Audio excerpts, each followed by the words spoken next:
দেখো স্ক্রিন দেখতে পাচ্ছ তো?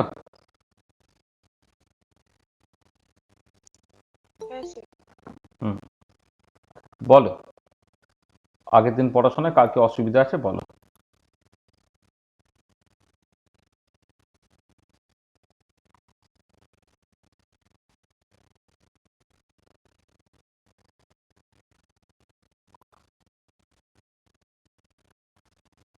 আগের দিন পড়া পড়েছো? কিছু অসুবিধা আছে?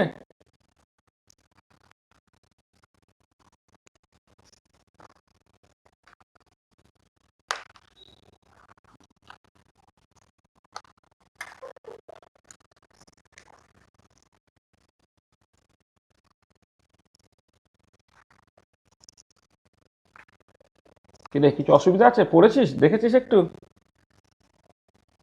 অ্যাডায়াবেটিক চেঞ্জেস অফ স্টেটস দেখেছিস?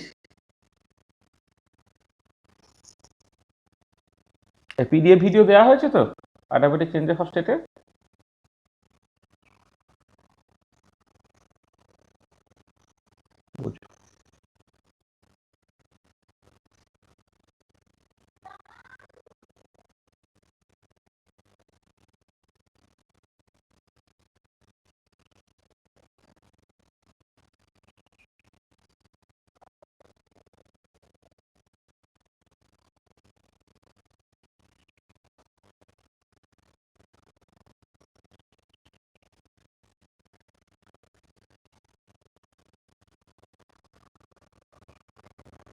আরম্ভ হয়ে গেছে অলরেডি।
যথারীতি আবার নেটের প্রবলেম শুরু হয়েছে, তা কি হবে কে জানে।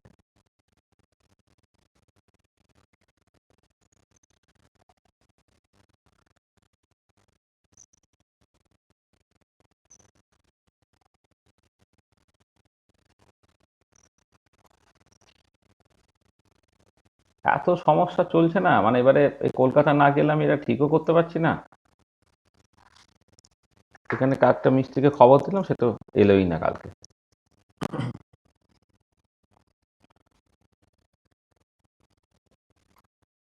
দেখা যাক কতটা চলে।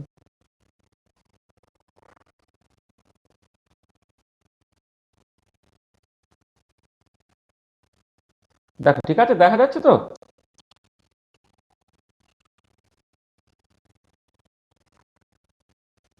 হ্যাঁ স্যার, ঠিক আছে। আচ্ছা। আসলে কি বলবো বলতো, মানে এই যে মানে কি যে হচ্ছে না, আমি কিছুই বুঝতে পারছি না। হ্যাঁ, মানে ওই ডঙ্গেল টঙ্গেল দিয়ে কাজ হচ্ছে তো, সেখানে কিছু একটা লুজ কানেকশন হচ্ছে। হ্যাঁ, এবার টুক করে কখন চলে যাচ্ছে, কি হচ্ছে, কোনো আওয়াজও হচ্ছে না। একটুখানি দেখবি যে যদি শুনতে বা কিছু অসুবিধা হয় বা ছবিটা হয়তো দাঁড়িয়ে গেছে, তখনই আমাকে সঙ্গে সঙ্গে বলবি, বুঝেছিস? এখন ঠিক আছে তো? হ্যাঁ স্যার। করে কালকে ক্লাসটা দেখেন এইভাবে প্রায় নষ্টই হলো। হ্যাঁ, এইরকম করে হলে তো ক্লাস নেওয়া খুব অসুবিধা হয়ে যায় না?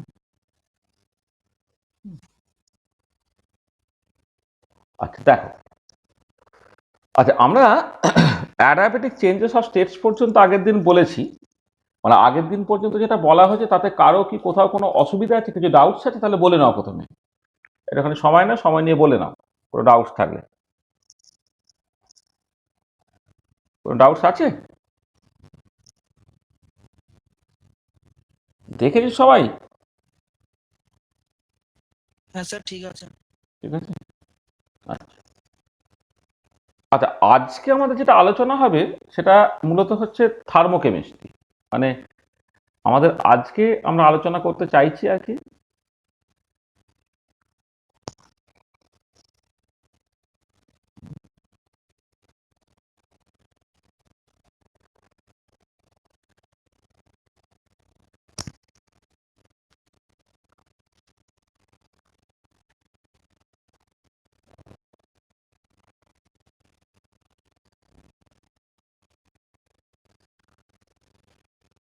what we want to discuss today,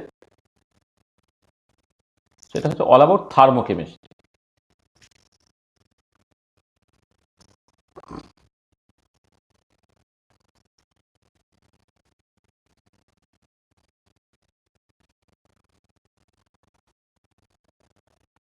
থার্মোকেমিস্ট্রি, আচ্ছা থার্মোকেমিস্ট্রি এই ক্লাসটা আমাদের দুটো লেকচার লাগবে। আজকে আমাদের স্টার্টিং এর জায়গাটা করব, পরের দিন আমরা তারপর থেকে জিনিসটাকে আরম্ভ করব। আচ্ছা দেখো, যখন থার্মোকেমিস্ট্রি নিয়ে আমি কথাবার্তা বলছি, তাহলে প্রথমেই বুঝতে পেরে থার্মোকেমিস্ট্রি জিনিসটা কি। মানে আমরা এই লাস্ট যে 10-11টা ক্লাস জুড়ে আমরা যেটা করেছিলাম, যে ক্লাসিক্যাল থার্মোডাইনামিক্স স্টার্টিং থেকে শুরু করে first law zeroth law thermodynamics, first of thermodynamics, এবং তার যে বিভিন্ন রকমের কনসিকুয়েন্সেস গুলো, এনট্রপি ফাংশন, এনথালপি ফাংশনটাকে ইন্ট্রোডিউস করা, এবং সেইখান থেকে তোমার যে হিট ক্যাপাসিটি নিয়ে কথাবার্তা বলা, জুল থমসন এক্সপেরিমেন্ট নিয়ে কথাবার্তা বলা, জুল এক্সপেরিমেন্ট নিয়ে কথাবার্তা বলা, অ্যাডাবেটিক চেঞ্জেস অফ স্টেট, বিভিন্ন প্রসেসে যে ওয়ার্ক টওয়ার্ক হ্যানা টানা ইত্যাদি অনেক কিছু আলোচনা করেছি। আচ্ছা, থার্মোকেমিস্ট্রি হচ্ছে আমার একটা সাবজেক্ট যেখানে আমি থার্মোডাইনামিক্সকে অ্যাপ্লাই করবো ইন কেমিস্ট্রি। আর এই থার্মোডাইনামিক্সকে যখন আমি কেমিস্ট্রিতে অ্যাপ্লাই করছি, এখানে মূলত ফার্স্ট ল থার্মোডাইনামিক্সের ইউজটা হবে। মানে সেকেন্ড ল থার্মোডাইনামিক্স, হ্যাঁ সেটা তো আমাদের হয়নি। সেকেন্ড ল থার্মোডাইনামিক্সের অ্যাপ্লিকেশন ইন কেমিস্ট্রি, সেখানে ইকুইলিব্রিয়াম বা স্পন্টিনিটি কনটেক্সট, সেটা একটা আলাদা আলাদা রকম ভাবে আলোচনা করা হবে। থার্মোকেমিস্ট্রিটা মূলত হচ্ছে ফার্স্ট ল থার্মোডাইনামিক্সের অ্যাপ্লিকেশন ইন কেমিস্ট্রি। তাহলে থার্মোকেমিস্ট্রিটা কি, যদি তুমি বলো। Thermodynamics deals with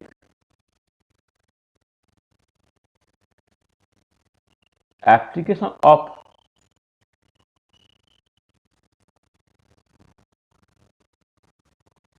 thermodynamics in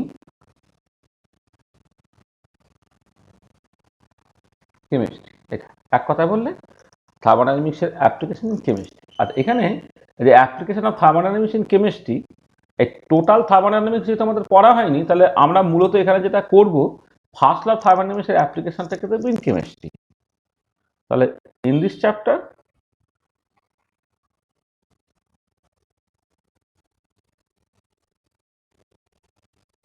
we will consider the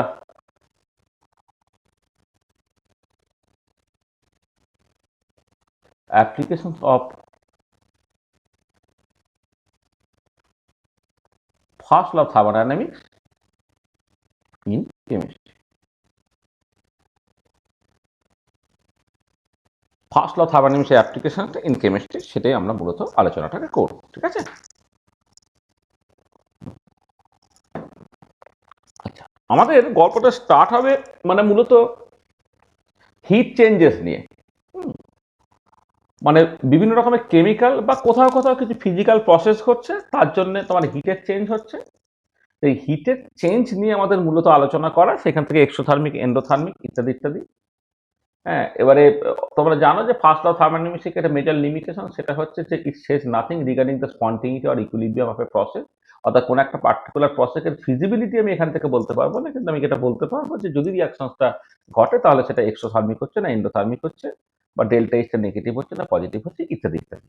তারপরে আমাদের মূলত আলোচনাটা হবে এখানে হচ্ছে heat changes in various process. মানে আমি যেটা এটা নিয়ে আলোচনা করব যে will concentrate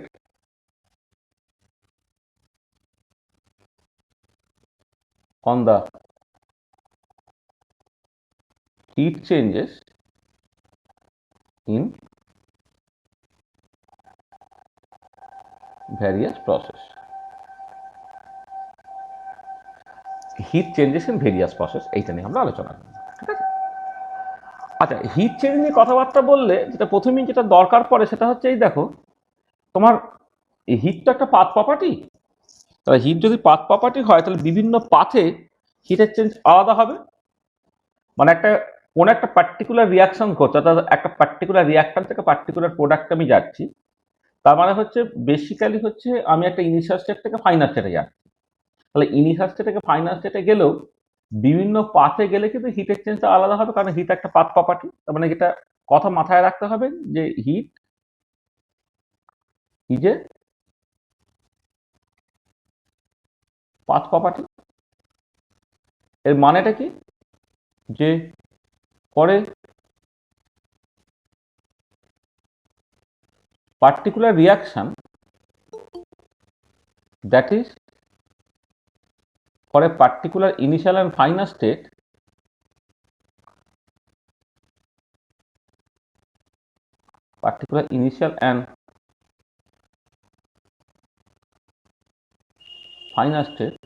for a particular reaction, that is for a particular initial and final state,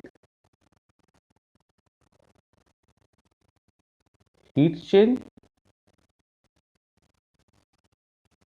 may be different in different paths. মানে হিট পাথ প্রপার্টি মানে বেসিক্যালি তাই দাঁড়ায়। কেউ একজন জয়েন করতে গেছে, জয়েন করিনি, কোথায় গেল? কেউ একজন আসছিল মনে হলো।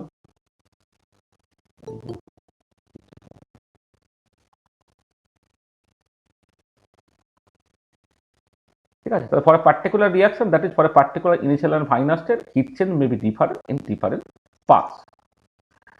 সেই জন্য আমরা যেটা করব যে হিট চেঞ্জ আমি এই দুটো ডিফারেন্ট পাথের জন্য ডিফারেন্ট করব। সেই জন্য আমি যেটা করব যে আমি, ও বাবা রে বাবা, কে আসছে? আরেকজন কে আসছে? আওয়াজ তাকে পাওয়া যাচ্ছে না, আওয়াজ হলো তো।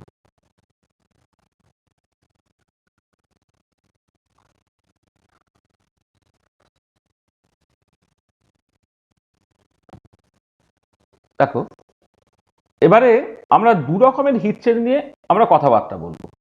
তাহলে যেটা দাঁড়াচ্ছে যে we consider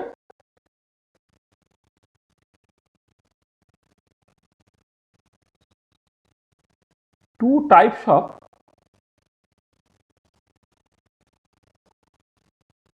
heat changes for a particular process. কি সেটা? এক নম্বর হচ্ছে heat change at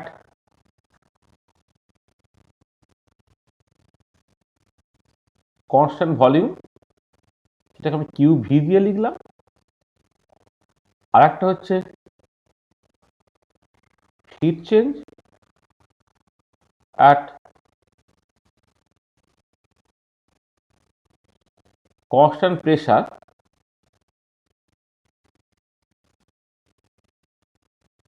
hit change at constant volume Q V, আর heat change at constant pressure হচ্ছে তোমার কিউপি।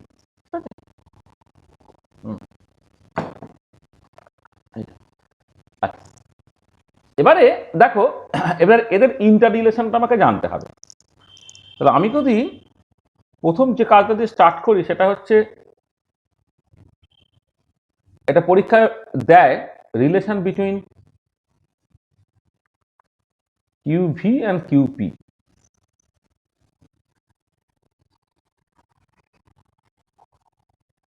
কিউভি এবং কিউপি হচ্ছে সম্পর্কটা আমাকে দেখতে হবে। দেখো, যখন আমরা এই হিট ক্যাপাসিটি নিয়ে কথাবার্তা বলেছিলাম, তখন আমি বলেছিলাম যে হিট চেঞ্জ এর কনস্ট্যান্ট ভলিউম হচ্ছে ডেল্টা ইউ এর সঙ্গে সমান, আর হিট চেঞ্জ এর কনস্ট্যান্ট প্রেসার হচ্ছে ডেল্টা এইচ এর সঙ্গে সমান। তাহলে প্রথমে এটাকে মাথায় রাখতে হবে, সেটা হচ্ছে উই নো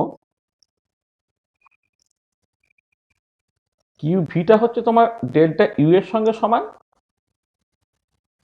অ্যান্ড কিউ পিটা হচ্ছে ডেল্টা এইচ এর সঙ্গে সমান।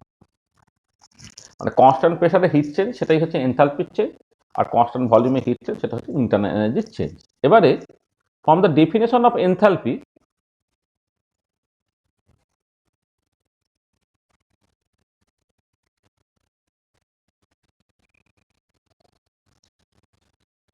এনথালপি এইচটা ইউ প্লাস পিভি। তাহলে এখান থেকে তুমি যদি ডেল্টা এইচটাকে করো কি হবে, delta U plus delta of PV, এইটা। আচ্ছা, এবারে কি করছি দেখো, ডেল্টা ইউ প্লাস ডেল্টা এই পিভির জায়গায় আমি এনআরটি বসালাম। আমি যেখানে ধরে নিচ্ছি অ্যাজিউমিং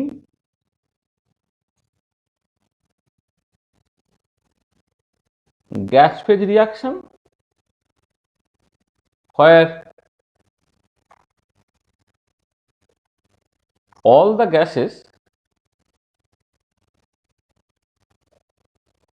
behave ideally। ঠিক আছে, এইটা তাহলে কি হচ্ছে দেখো, এইটা হচ্ছে তোমার কিউপি, এইটা হচ্ছে কিউভি প্লাস এইটাকে আমি লিখতে পারি ডেল্টা নিউ ইন্টু আরটি, যেখানে ডেল্টা নিউটাকে মানে ডেল্টা এন ইন্টু আরটি, বা তুমি লিখতে পারো delta new into RT.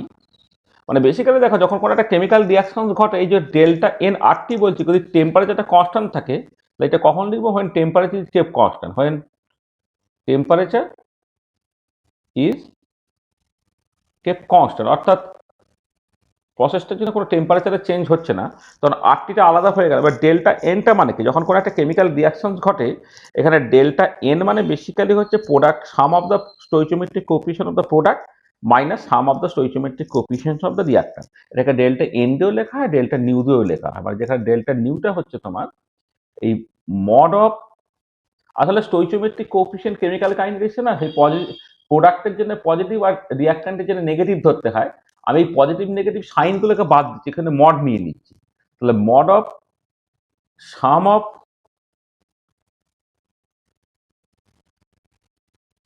স্টোইচিওমেট্রিক coefficients of gaseous products, মানে প্রোডাক্টসগুলো কিন্তু গেসিয়াস হতে হবে। মানে কোন একটা রিয়াকশন ঘটছে, ধরো হয়তো কেউ কেউ সলিড, কেউ কেউ লিকুইড, কেউ কেউ গ্যাস আছে, এই স্টোইচিওমেট্রিক কোএফিসিয়েন্টের ডিফারেন্সটা ক্যালকুলেশনে কিন্তু শুধুমাত্র যারা গ্যাস তারাই ইনভলভ হবে, সলিড বা লিকুইড তারা কিন্তু ইনভলভ হবে না। Sum of stoichiometric coefficient of gaseous products minus sum of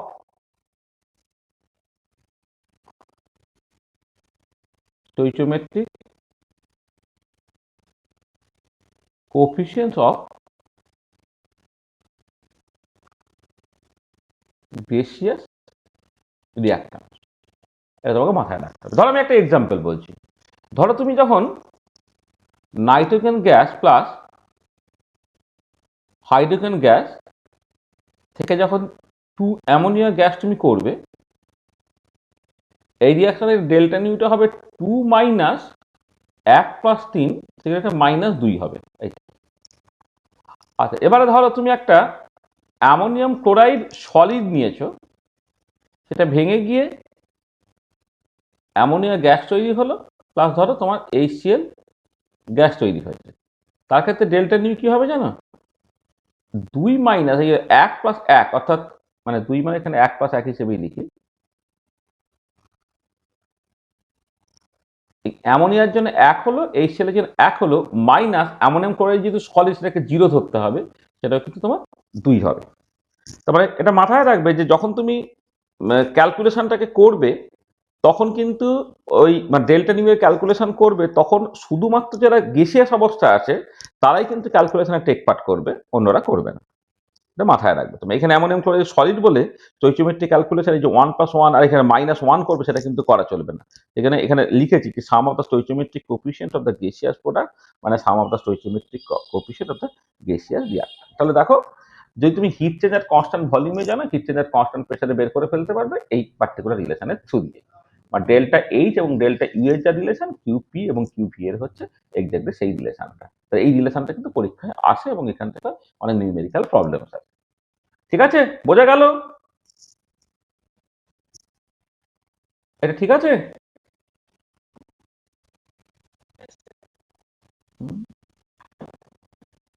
সবাই বুঝেছিস তো?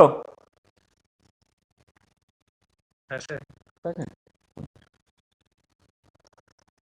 আচ্ছা, এবার একটা জিনিস দেখো, সেটা হচ্ছে যে আমরা যখন বিভিন্ন রকম রিয়াকশনগুলোকে করি, সাডেনলি গ্যাস ফেজ রিয়াকশন হলে তাকে কনস্ট্যান্ট ভলিউমে করাটা সহজ, কারণ ক্লোজ কন্টেনারে করতে হবে। আর যদি আমরা বিভিন্ন রকমের সলিউশন ফেজ বা লিকুইড ফেজ বা সলিড ফেজ রিয়াকশন কনসেন্ট্রেট করি, সেগুলো হচ্ছে ওপেন এয়ারে ঘটে। তাহলে ওপেন এয়ারে ঘটলে প্রসেসটা হচ্ছে কনস্ট্যান্ট প্রেসারে ঘটছে। আচ্ছা, কনস্ট্যান্ট প্রেসারে যদি ঘটে তাহলে এনথালপির চেঞ্জটা হচ্ছে কিন্তু আমার বেশি এফেক্ট, বেশি ইউজফুল, বা কিউপিটা বেশি ইউজফুল হিট চেঞ্জ হবে। তাই এটা ইম্পর্টেন্ট যে in our laboratory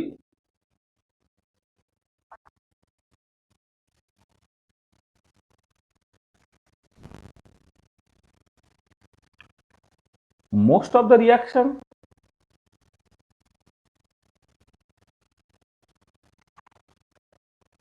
take place at constant pressure, মানে ওপেন কন্টেনারে হচ্ছে মানে কনস্ট্যান্ট প্রেসারে হচ্ছে। Most of the reaction take place at constant pressure. তাহলে hence we are more interested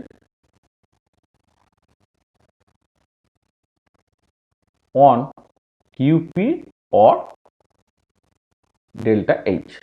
আমরা কিউপি বা ডেল্টা এইচ নিয়ে কিন্তু মোর ইন্টারেস্টেড, এটা মাথায় রাখবে। ঠিক আছে, তো ভালো। আচ্ছা, এবারে যেটা মানে এই যে কিউপি বা ডেল্টা এইচ নিয়ে আমি ইন্টারেস্টেড, এবারে খেয়াল করে দেখো যে যেহেতু কনস্ট্যান্ট প্রেসারে হিট চেঞ্জটা তোমার এনথালপি চেঞ্জের সঙ্গে সমান হয়ে যাচ্ছে, কনস্ট্যান্ট প্রেসারে হিট চেঞ্জটা মানে এনথালপি চেঞ্জের সঙ্গে সমান হয়ে যাচ্ছে, আর এনথালপি তো একটা স্টেট প্রপার্টি। তার মানে কোনো একটা পার্টিকুলার রিয়াকশনে যখন রিয়াক্ট্যান্ট এবং প্রোডাক্টটা তুমি ফিক্স করে দিলে, তাহলে এনথালপি চেঞ্জ সবসময় একই হবে, অর্থাৎ হিট চেঞ্জের কনস্ট্যান্ট প্রেসার তোমার একই হবে। তাহলে এমনিতে হিট চেঞ্জটা একটা পাথ প্রপার্টি, কিন্তু যখন তুমি প্রেসারটা, এক্সটার্নাল প্রেসারটা কনস্ট্যান্ট তুমি ফিক্স করে দিচ্ছ, তখন হিট চেঞ্জ আর কনস্ট্যান্ট প্রেসার হচ্ছে এনথালপি চেঞ্জের সঙ্গে সমান। হ্যাঁ, তাহলে দেখো যেটা আমি লিখতে পারছি এইরকম করে যে তোমার মানে যেটা করা হচ্ছে যে যেহেতু as H is a state property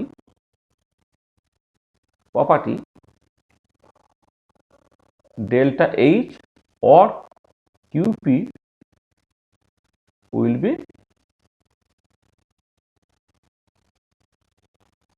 independent of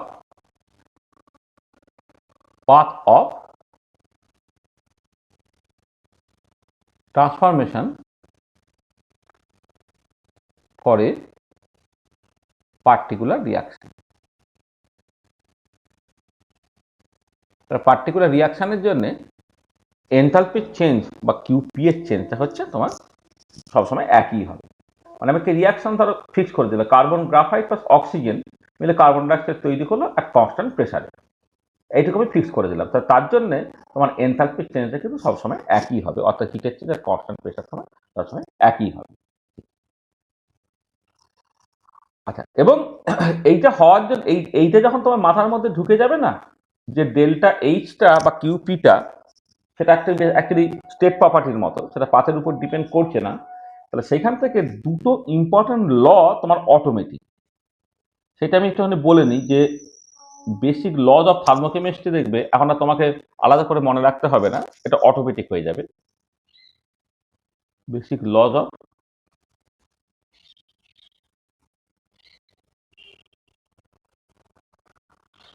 মানে দুটো বেসিক বা ফান্ডামেন্টাল লজ আছে থার্মোকেমিস্ট্রিতে।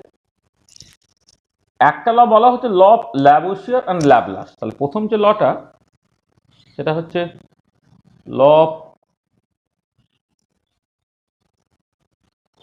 ল্যাভোসিয়ার অ্যান্ড ল্যাপ্লাস। এইটা আরেকটা হচ্ছে Hess's law of constant heat summation. আমি ল অফ ল্যাভোসিয়ার অ্যান্ড ল্যাপ্লাসটা প্রথমে বলে নিই, তারপরে Hess's law of constant heat সামেশনে আসছি। আর law of Lavoisier and Laplace যেটা বলছে, যদি কোনো একটা রিভার্সিবল রিঅ্যাকশন কনসিডার করো, একটা উভমুখী বিক্রিয়া যদি তুমি কনসিডার করো, তাহলে ব্যাকওয়ার্ড প্রসেসের এনথালপি চেঞ্জটা ফরওয়ার্ড প্রসেসের এনথালপি চেঞ্জের সঙ্গে সমান, বাট অপোজিট ইন সাইন হবে। তাহলে যেটা কথা হচ্ছে যে for reversible reaction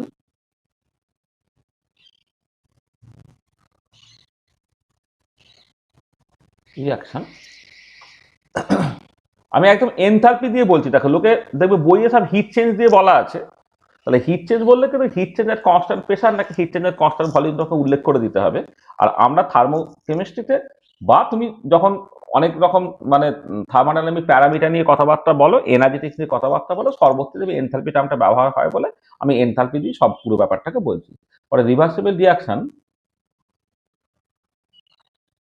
enthalpy change for the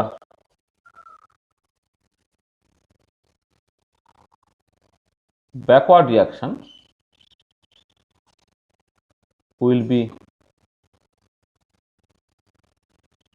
exactly equal to that of the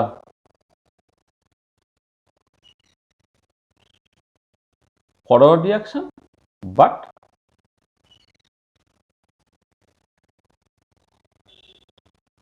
opposite in sign. তাহলে for a reversible reaction enthalpy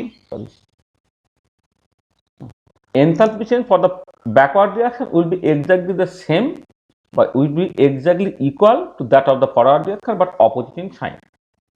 ধরো খুব স্বাভাবিকভাবেই আমি তোমাকে বলছি, ধরো একটা এরকম রিয়াকশন আমি কনসিডার করলাম। ধরো না একদম স্পেসিফিক এক্সাম্পল দিচ্ছি, H2 gas plus I2 gas থেকে ধরে নাও একটা রিভার্সিবল রিয়াকশন থেকে 2HI গ্যাস হয়েছে।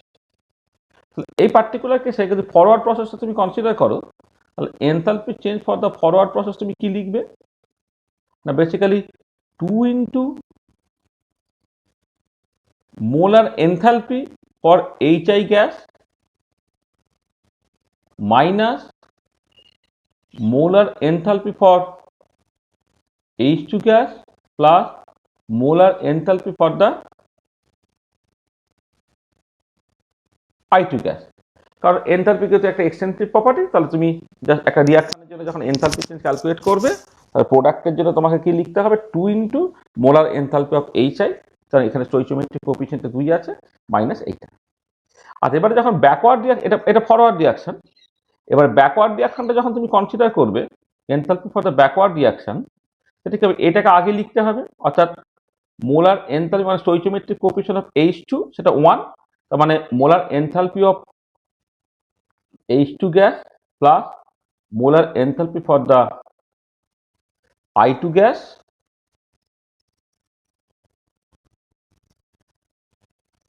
Molar enthalpy for the I2 gas এটা হলো এখন ব্যাকওয়ার্ড রিঅ্যাকশন করছো মানে এইটা এখন product, minus 2 into molar enthalpy for the HI gas.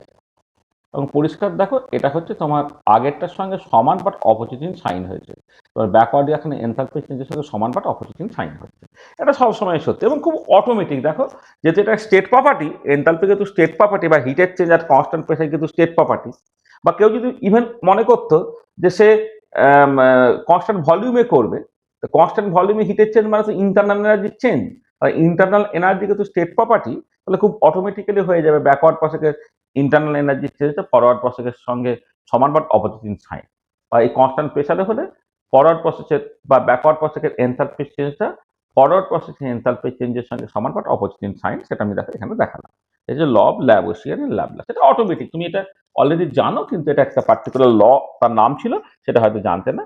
এটা খুব অটোমেটিক হয়ে যাচ্ছে যদি তোমার মানে একবার তুমি মনের মধ্যে ঢুকিয়ে নিতে পারলে যে কনস্ট্যান্ট প্রেসার বা কনস্ট্যান্ট ভলিউমে হিট চেঞ্জগুলো সেগুলো স্টেট প্রপার্টির মতো বিহেভ করছে, তাহলে তো ফরওয়ার্ড এবং ব্যাকওয়ার্ড প্রসেসের যে স্টেট প্রপার্টির চেঞ্জ তো সমান বাট অপোজিট ইন সাইন হবে, সেটা খুব বলাই ভালো।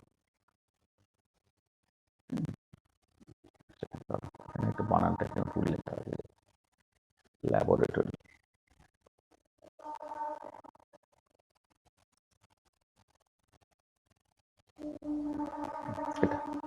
আচ্ছা, আর একটা যেটা ল থার্মোকেমিস্ট্রিতে, সেটা হচ্ছে ভীষণ ইম্পর্টেন্ট, 2 নম্বর ল, একে বলে Hess's law of constant heat summation. Hess's law of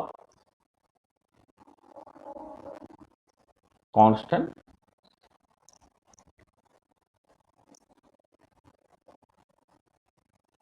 heat summation, Hess's law of constant heat summation. ঠিক আছে? আচ্ছা, আগের লটা বুঝতে পেরেছো তো?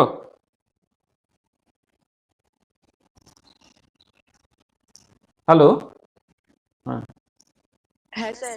বুঝতে পেরেছো তো? হ্যাঁ, ঠিক আছে। আচ্ছা, এবারে চলে যাচ্ছে Hess's law of constant heat summation. দেখো, Hess's law of constant heat সামেশনটা কি বলছে তোমার, মানে ধরো কোন একটা পার্টিকুলার রিয়াকশন, সেটা একটা স্টেপেও ঘটতে পারে, একাধিক স্টেপেও ঘটতে পারে। ঠিক আছে, একটা পার্টিকুলার রিয়াকশন তোমার একটা স্টেপেও ঘটতে পারে, একাধিক স্টেপেও ঘটতে পারে। এবারে বলছে তাহলে একটা স্টেপে করলে একটা এনথালপি চেঞ্জ তুমি ক্যালকুলেট করতে পারলে বা মানে মেজার করতে পারলে। এর একাধিক স্টেপসে করলে প্রত্যেকটা স্টেপের জন্য তুমি এনথালপি চেঞ্জ আলাদা আলাদা করে তুমি মেজার করতে পারলে। এবারে বলছে যে মাল্টি স্টেপ প্রসেসের ক্ষেত্রে এই প্রত্যেকটা স্টেপে এনথালপির যোগফলটা ওই সিঙ্গেল স্টেপে যে রিয়াকশনটা করছে তার এনথালপি চেঞ্জের সঙ্গে তোমার সমান হবে। তাহলে শুরুটা করি এইরকম ভাবে যে এ কেমিক্যাল রিয়াকশন বা এ রিয়াকশন বা এ process may take place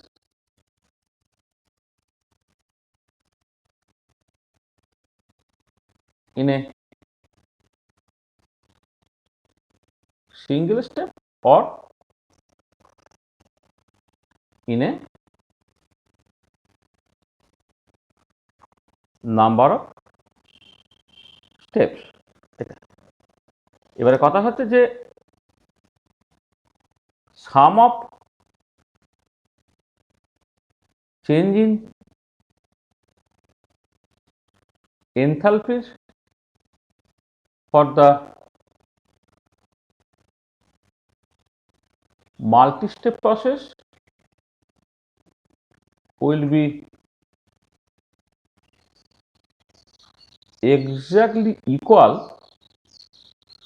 to the change in enthalpy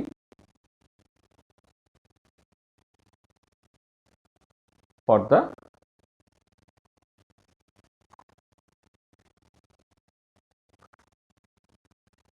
single step process। The process may take place in a single step or in a number of steps. Sum of change in enthalpies for the multi-step process will be exactly equal to the change in enthalpy for the single step process। এটা আচ্ছা, এটার মানেটা একটু ভালো করে বোঝার চেষ্টা করো। ধর একটা এক্সাম্পল, এক্সাম্পলটা এরকম, খুব কমন এক্সাম্পল। ধরো কার্বন গ্রাফাইট অবস্থায় নিলে, আচ্ছা গ্যাসও না, এটা বানান করেই লিখি নাহলে গ্যাস বোঝা হয়ে যাবে। কার্বনকে আমি গ্রাফাইট অবস্থায় নিচ্ছি। আসলে গ্রাফাইটটা হচ্ছে কার্বনের যে বিভিন্ন বহুরূপ আছে, অ্যালোট্রপ আছে, তার মধ্যে মোস্ট স্টেবল অবস্থা।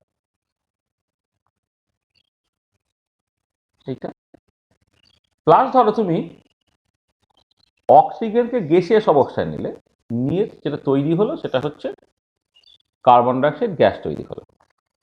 তাহলে এটার জন্য একটা এনথালপির চেঞ্জ তোমার আছে, এটা এখানে একটা এনথালপির চেঞ্জ আছে, ধরে নাও এইটা। ঠিক আছে, এবং সেই এনথালপির চেঞ্জটা তুমি কিভাবে লিখবে না, molar enthalpy for the carbon dioxide gas minus molar enthalpy for the carbon graphite plus molar enthalpy for oxygen gas. এরকম ভাবে তুমি লিখলে, এটা একটা স্টেপে হলে। আচ্ছা, এবারে এই রিয়াকশনটাই এটা সিঙ্গেল স্টেপে, এটা এটা যেটা করলে এটা হচ্ছে সিঙ্গেল স্টেপ প্রসেসের ক্ষেত্রে। হ্যাঁ, এটা যখন তুমি মানে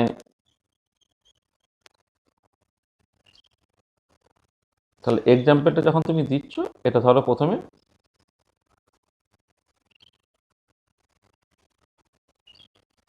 সিঙ্গেল স্টেপে হলে এরকম। আচ্ছা, এবারে ধরো মাল্টি স্টেপে এই প্রসেসটাকে কেমন করে তুমি ভাবতে পারো, মানে যেটা খুব কমন সেটা হচ্ছে কার্বন গ্রাফাইট থেকে কার্বন মনোক্সাইড হলো,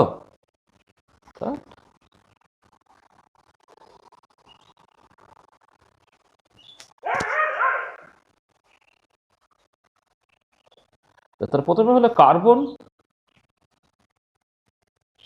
graphite plus half O2 gas থেকে প্রথমে কার্বন মনোক্সাইড গ্যাস তৈরি হলো।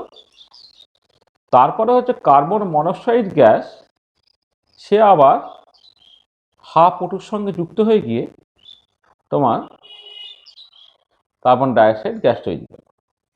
এবং দেখো প্রথমটার জন্য যে এনথালপি স্টেপ 1 সেটাকে ডেল্টা H1 বলো, সেটা হচ্ছে molar enthalpy for carbon monoxide gas হলো minus molar enthalpy for the carbon graphite plus half into molar enthalpy of oxygen gas, এরকম ভাবে লিখবো।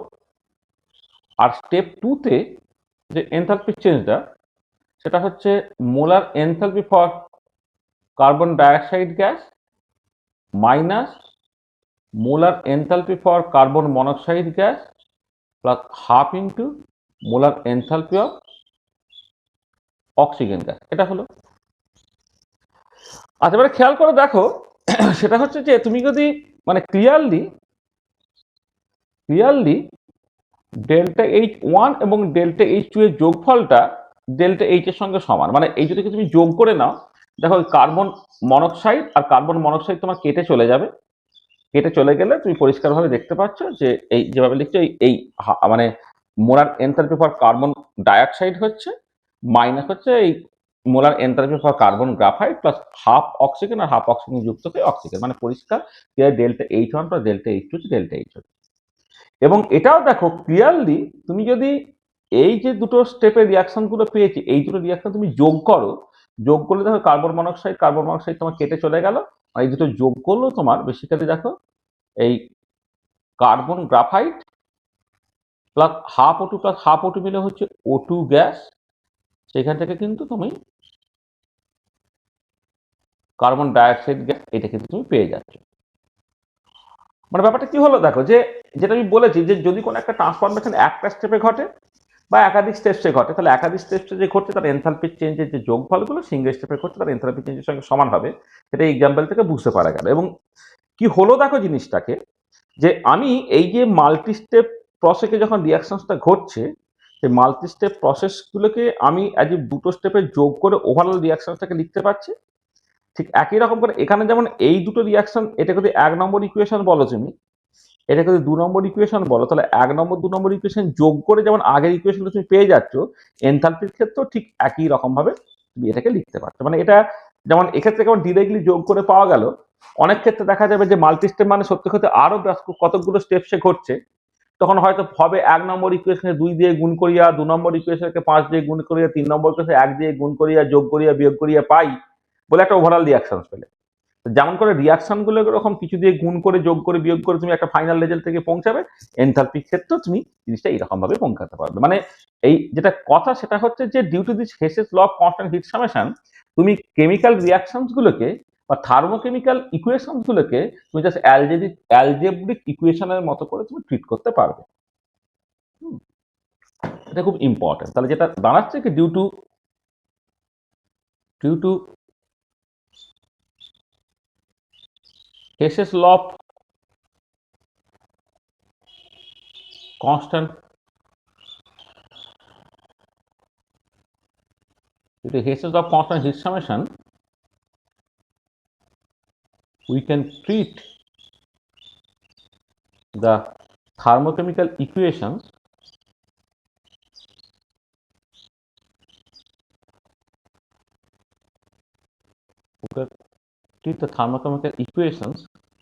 as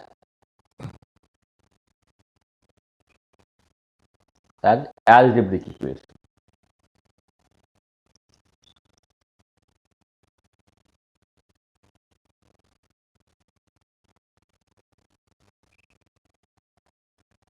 As algebraic equation. মানে একদম ওই আমরা আমাদের সময় ক্লাস 9 ছিল, এখন জানি না কোন ক্লাসে আছে।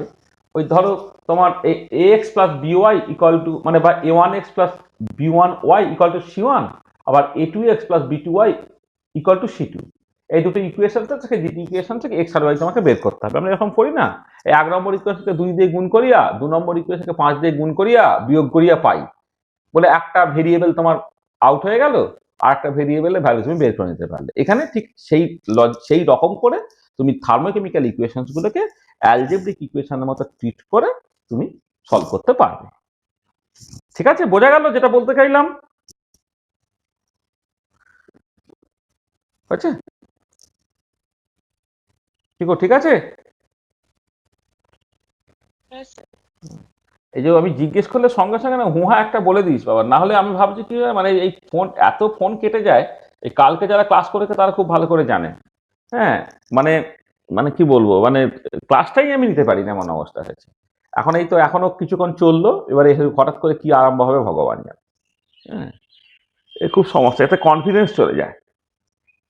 হ্যাঁ, টেকনোলজি যদি সাপোর্ট না করে না, হ্যাঁ, এমনি তো ক্লাসের মধ্যে ঠিক আছে, ধরো আমার ক্লাসেও যেটা হয়, ধরো বোর্ডটা ভালো নয়, চকটা ভালো নয়, তোমার এটা কাজ করছে না, মানে পেনটা কাজ করছে না, তখন মনে হয় না যে মানে যেন যেন মূল মানে ফ্লোটা নষ্ট হয়ে যায়।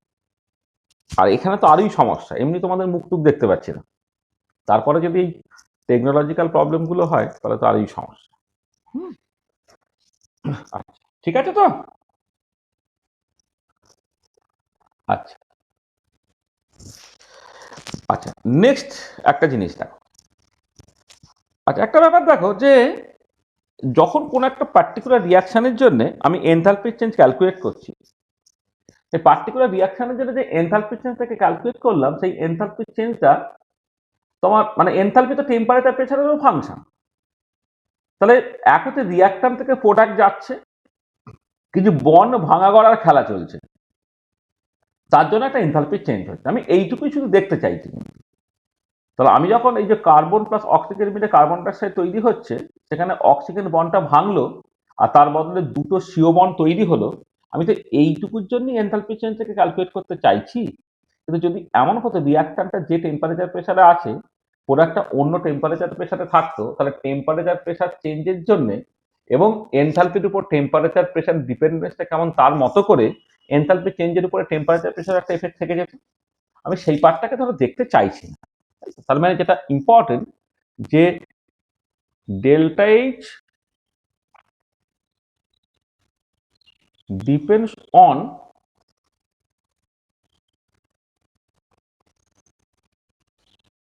Temperature and pressure, temperature and pressure pressure together with nature of the chemical reaction.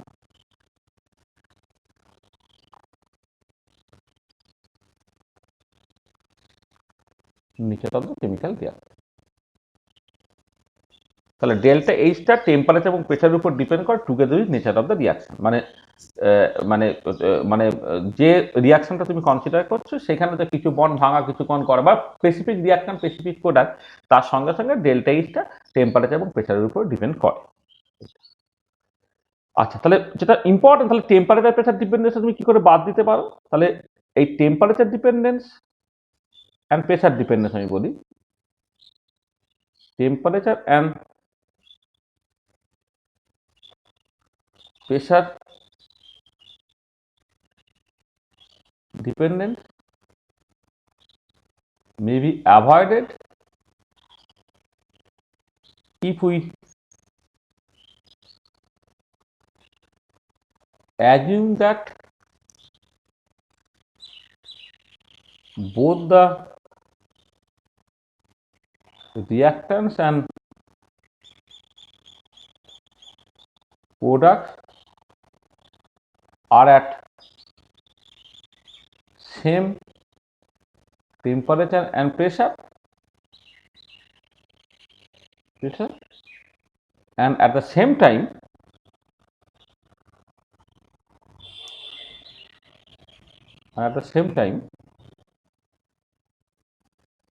their temperature, pressure dependence are identical. মানে প্রথম কথা, রিয়াক্ট্যান্ট এবং প্রোডাক্টগুলো একই টেম্পারেচার একই প্রেসারে রাখবো, মানে রিয়াক্ট্যান্টও যে টেম্পারেচারে, প্রোডাক্টও সেই টেম্পারেচারে, রিয়াক্ট্যান্ট যে প্রেসারে, প্রোডাক্টও সেই প্রেসারে, এবং তার সঙ্গে সঙ্গে রিয়াক্ট্যান্ট এবং প্রোডাক্টের টেম্পারেচার ডিপেন্ডেন্সগুলো বা প্রেসার ডিপেন্ডেন্সগুলো একই রকমের হবে। হ্যাঁ, মানে কোনো একটা গিভেন টেম্পারেচারে রিয়াক্ট্যান্টের এনথালপিতে যে কন্ট্রিবিউশন, প্রোডাক্টে কেন ঠিক ততটাই কন্ট্রিবিউশন থাকে। কোনো একটা গিভেন প্রেসারে তোমার রিয়াক্ট্যান্টে যা এনথালপিতে কন্ট্রিবিউশন, প্রোডাক্টে কেন এনথালপিতে কন্ট্রিবিউশনটা একই থাকে, তবেই তুমি সেটাকে অ্যাভয়েড করতে পারবে। কিন্তু সেটা সবসময় হয় না, কারণ পার্টিকুলারলি প্রেসার ডিপেন্ডেন্ট তবু কিছুটা ইনোসেন্ট, কিন্তু টেম্পারেচারের উপরে এনথালপিটা এতটাই নির্ভর করে। মানে পার্টিকুলারলি ধরো আইডিয়াল গ্যাস ফেজ রিয়াকশন তুমি কনসিডার করছো, আইডিয়াল গ্যাসের ক্ষেত্রে তো এনথালপি প্রেসারের উপর এমনিতেই ডিপেন্ড করে না, তাই তো? সেটা শুধুমাত্র টেম্পারেচারের উপর ডিপেন্ড করে। এবার টেম্পারেচার ডিপেন্ডেন্সটা রিয়াক্ট্যান্টের ক্ষেত্রে যেমন প্রোডাক্টের ক্ষেত্রে সেরকম হবে, এর কিন্তু কোনো বাধ্যবাধকতা নেই। তাহলে প্রেসার ডিপেন্ডেন্সটা প্রথমে আমি, মানে প্রেসার ডিপেন্ডেন্স অত ইম্পর্টেন্টও নয়, সেখানে প্রেসার ডিপেন্ডেন্স খুব সহজেই এলিমিনেট করে ফেলা যায়। দেখো, pressure dependence can be avoided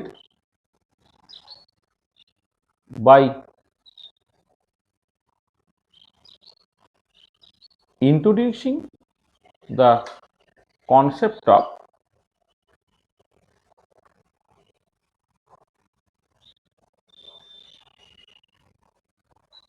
standard. এই স্ট্যান্ডার্ডের কনসেপ্টটাকে ইন্ট্রোডিউস করে তুমি প্রেসার ডিফারেন্সটাকে হটিয়ে দিতে পারো। কারণ স্ট্যান্ডার্ড স্টেটে যদি তুমি কোনো একটা পার্টিকুলার ট্রান্সফরমেশনের জন্য এনথালপি চেঞ্জ ক্যালকুলেট করো, এই স্ট্যান্ডার্ড স্টেট মানে সবসময় প্রেসারটা হচ্ছে 1 বার, এটা মাথায় রাখতে হবে। মানে সবসময় ধরো enthalpy of formation, enthalpy of combustion, enthalpy of neutralisation ইত্যাদি সব ব্যাপার ট্যাপারগুলো আসবে, যখন তোমার আসবে তখন তুমি এটাকে মাথায় রাখবে যে সবসময় ওটাকে তুমি মানে করতে পারছো, মানে মানে ওই স্ট্যান্ডার্ড স্টেটে যদি পুরো প্রসেসগুলোকে বলো, তাহলে এক্সটার্নাল প্রেসারটাকে 1 অ্যাটমসফিয়ারে রেখে দিয়েছো। আর স্ট্যান্ডার্ড স্টেটে বিভিন্ন ক্ষেত্রে বিভিন্ন, ধরো যদি একটা গ্যাস ফেজ যদি কনসিডার করো, গ্যাস ফেজের ক্ষেত্রে হচ্ছে তোমার আইডিয়াল গ্যাস, মানে স্ট্যান্ডার্ড স্টেট মানে তোমার আইডিয়াল গ্যাস নিতে হবে 1 বার প্রেসার আর এ পার্টিকুলার টেম্পারেচার। এইটা একটা গ্যাসিয়াস সিস্টেমের ক্ষেত্রে একটা তোমার স্ট্যান্ডার্ড স্টেট। আচ্ছা, যদি তুমি লিকুইড কনসিডার করো,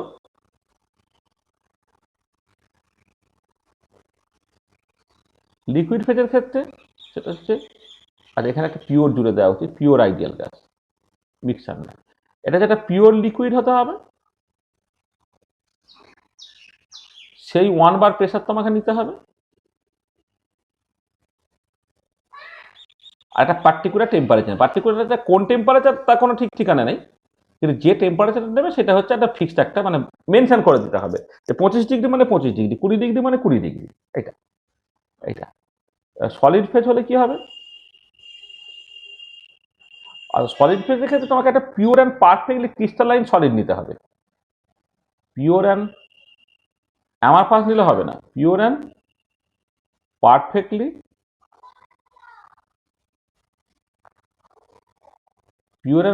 ক্রিস্টালাইন সলিড নিতে হবে, 1 বার প্রেসার নিতে হবে, আর এ পার্টিকুলার টেম্পারেচার নিতে হবে।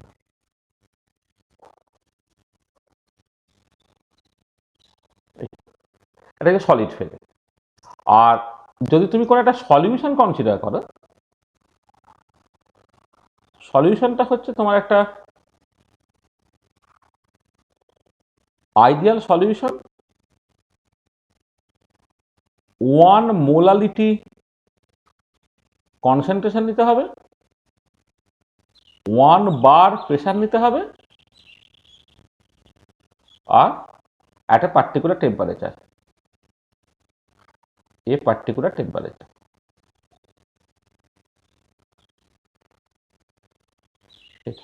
তো দেখো বিভিন্ন রকমের সিস্টেমের ক্ষেত্রে বিভিন্ন রকমের স্ট্যান্ডার্ড স্টেট। এই স্ট্যান্ডার্ড স্টেটটা কিন্তু খুব ইম্পর্টেন্ট একটা জিনিস, যে তোমাকে যখনই ওই দেখো এখানে প্রত্যেকটা ক্ষেত্রে প্রেশারটা দেখো 1 বার, হ্যাঁ প্রত্যেকটা ক্ষেত্রে প্রেশার 1 বার। তার মানে তুমি যখন স্ট্যান্ডার্ড স্টেটে এনথালপি ফরমেশন বলবে, বা এনথালপি কম্বাসন বলবে, এনথালপি নিউট্রালাইজেশন বলবে, ল্যাটিস এনথালপি বলবে, স্ট্যান্ডার্ড স্টেট মানে 1 বার প্রেশারটা বলে দিচ্ছে। সেখানে প্রেশার ডিপেন্ডেন্সটা নিয়ে তোমাকে আর মাথা ঘামানোর দরকার নেই। কিন্তু টেম্পারেচারের উপরে ডিপেন্ডটা করবে। দেখো আমি দুদিকে যদি টেম্পারেচারটা ইভেন একও রাখি, এবারে কথাটা হচ্ছে যে কোন একটা পার্টিকুলার রিয়াকশন 25°C ঘটছে এবং সেই টেম্পারেচার সেই রিয়াকশনটা তাহলে 30°C ঘটছে, তাহলে কিন্তু এনথালপির চেঞ্জ আলাদা হয়। ঠিক আছে, বিভিন্ন ক্ষেত্রে এনথালপির চেঞ্জ কিন্তু তোমার আলাদা হয়ে যায়, এটা মাথায় রাখতে হবে। ঠিক আছে, তাহলে সেইটা তুমি কি করে ঠিক করবে? তাহলে এবারে এই যে টেম্পারেচার ডিপেন্ডেন্সটা যা দিয়ে তোমার ঠিক করা হবে, সেটাই হচ্ছে তোমার কার্চফস ইকুয়েশন। নেক্সট হলো কার্চফস ইকুয়েশন। মানে আসলে অনেক সময় কি আমাকে লিটারেচার ভ্যালু ব্যবহার করতে হয়। লিটারেচার মানে বইয়ে যে ভ্যালুগুলো দিয়ে দেওয়া থাকে আর কি, সেখানে দেখবে হয়তো 25°C কোনো একটা ভ্যালু দেওয়া আছে। এবারে তুমি যে ল্যাবরেটরিতে যখন রিয়াকশনটা করছো, শীতকালে দেখা যাচ্ছে হয়তো টেম্পারেচার 20°C, গ্রীষ্মকালে দেখা যাচ্ছে টেম্পারেচার 35°C, তাহলে ওই ডেটাটাকে তুমি অ্যাজ ইট ইজ ব্যবহার করতে পারবে না। 25°C এনথালপি অফ ফরমেশন যা হবে, 35°C এনথালপি অফ ফরমেশন কিন্তু আলাদা হতে পারে, এটা মাথায় রাখতে হবে। তাহলে সেই জন্য এই যে temperature dependence of enthalpy of reaction, সেটা যা দিয়ে ঠিক হবে সেটাই হচ্ছে কার্চফস ইকুয়েশন। কার্চফস ইকুয়েশন কি বলে? তাহলে this is an equation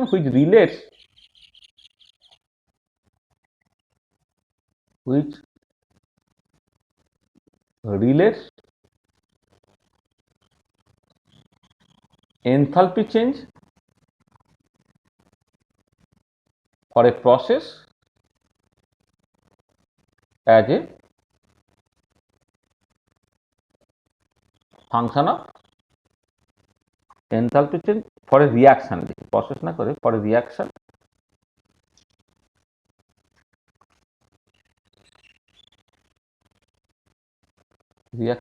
as a function of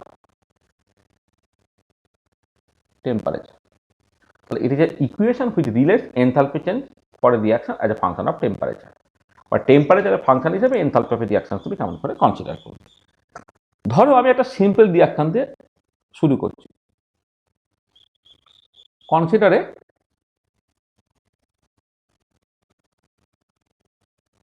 typical reaction, ধরো nu A plus dot dot dot থেকে তোমার তৈরি হলো ধরো nu X X plus dot dot dot dot.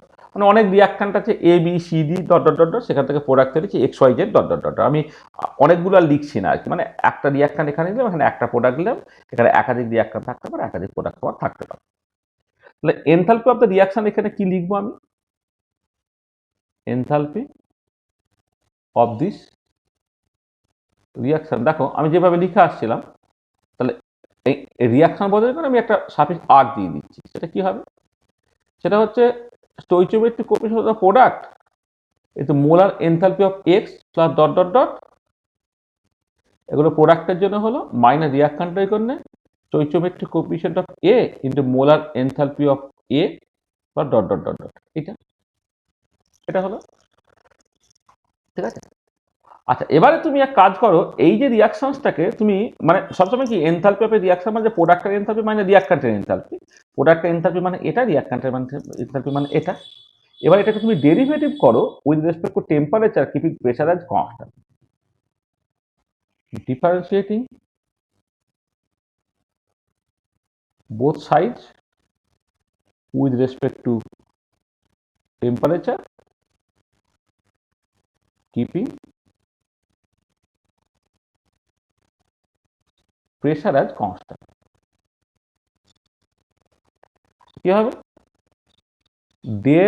Delta R H by del T at constant P, T এর রেসপেক্টে derivative করছে, প্রেসারকে constant, এইটা হলো, এটা কত হবে nu X del H bar X by del T at constant P dot dot dot. আর stoichiometric কোএফিসিয়েন্টগুলো টেম্পারেচারের উপর ডিপেন্ড করে না, হ্যাঁ, মানে ইউজুয়ালি করে না, আমি সেটাই ধরে নিচ্ছি। Nu A del H bar A by del T at constant P dot dot dot dot dot. আমি এখানে অ্যাজিউম করে নিচ্ছি, অ্যাজিউমিং দ্যাট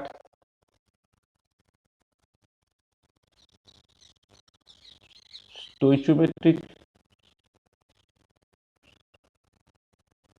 coefficients are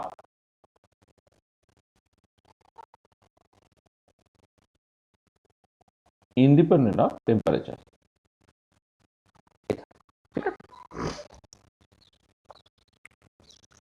আচ্ছা, এবারে দেখো এটা নিউ এক্স হলো, এটা খেয়াল করে দেখো তো, del H by del T at constant P কি হয়? হিট ক্যাপাসিটি এর কনস্ট্যান্ট প্রেসার হয়। তার মানে কি? এটা বেসিক্যালি মোলার হিট ক্যাপাসিটি আর কনস্ট্যান্ট প্রেসার কার জন্য? না এক্স এর জন্য। Dot dot dot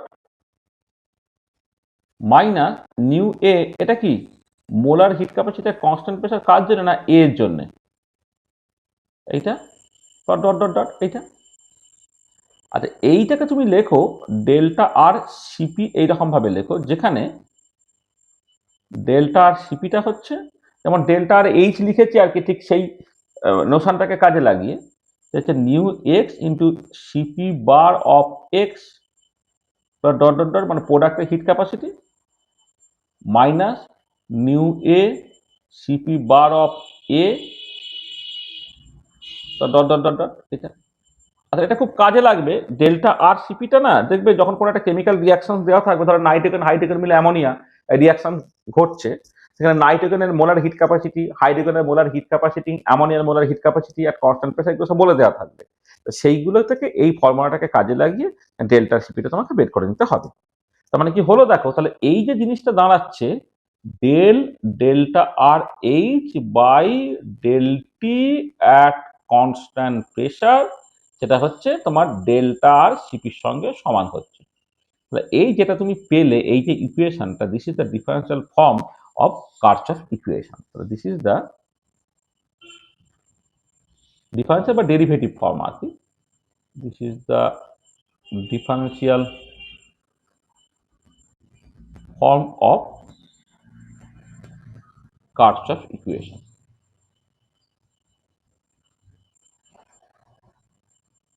this is the differential form of Kirchhoff equation. ঠিক আছে? Delta R H by delta at constant P equal to delta R CP. আচ্ছা, তাহলে এটা হচ্ছে ডিফারেন্সিয়াল ফর্ম।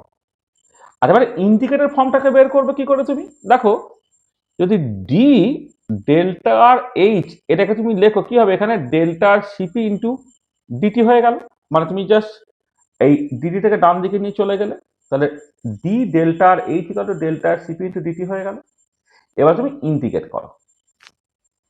আচ্ছা, ইন্টিগ্রেট হচ্ছে তখন টেম্পারেচার T1 তুমি ধরে নাও যে এনথালপি অফ দ্য রিয়াকশন হচ্ছে ডেল্টা আর এইচ T1, যখন টেম্পারেচার T2 ধরে নাও এনথালপি অফ দ্য রিয়াকশন হচ্ছে ডেল্টা আর এইচ T2। তাহলে এখান থেকে দেখো ডেল্টা আর এইচ T2 মাইনাস ডেল্টা আর এইচ T1, এইটা হয়ে যাচ্ছে ইন্টিগ্রাল T1 থেকে T2 ডেল্টা আর সিপি ইন্টু ডিটি। এটা বা তুমি লিখতে পারছো delta R H at temperature T2, সেটা হয়ে গেল delta R H at temperature T1 plus integral T1 থেকে T2 ডেল্টা আর সিপি ইন্টু ডিটি।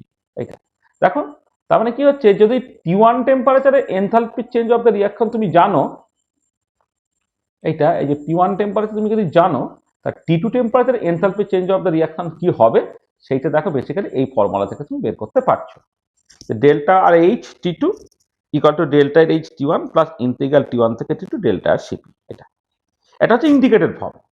আচ্ছা, এবারে এই যে ডেল্টা আর সিপি ডিটি, এটাকে ইন্টিগ্রেট করছে T1 টু T2, এই ইন্টিগ্রেশনের এক্সপ্রেশনটা কি হবে, এটা ডেল্টার সিপিটা কেমন তার উপরে নির্ভর করে ঠিক হবে। যেমন ধরো কেস 1-এ যদি এরকম সিচুয়েশন হয়, যদি এমন হয় যে if delta Cp is independent of temperature within the temperature in T1 to T2. এটা independent of temperature within the temperature range T1 to T2 যদি হয়, ঠিক আছে? Independent of temperature within the temperature range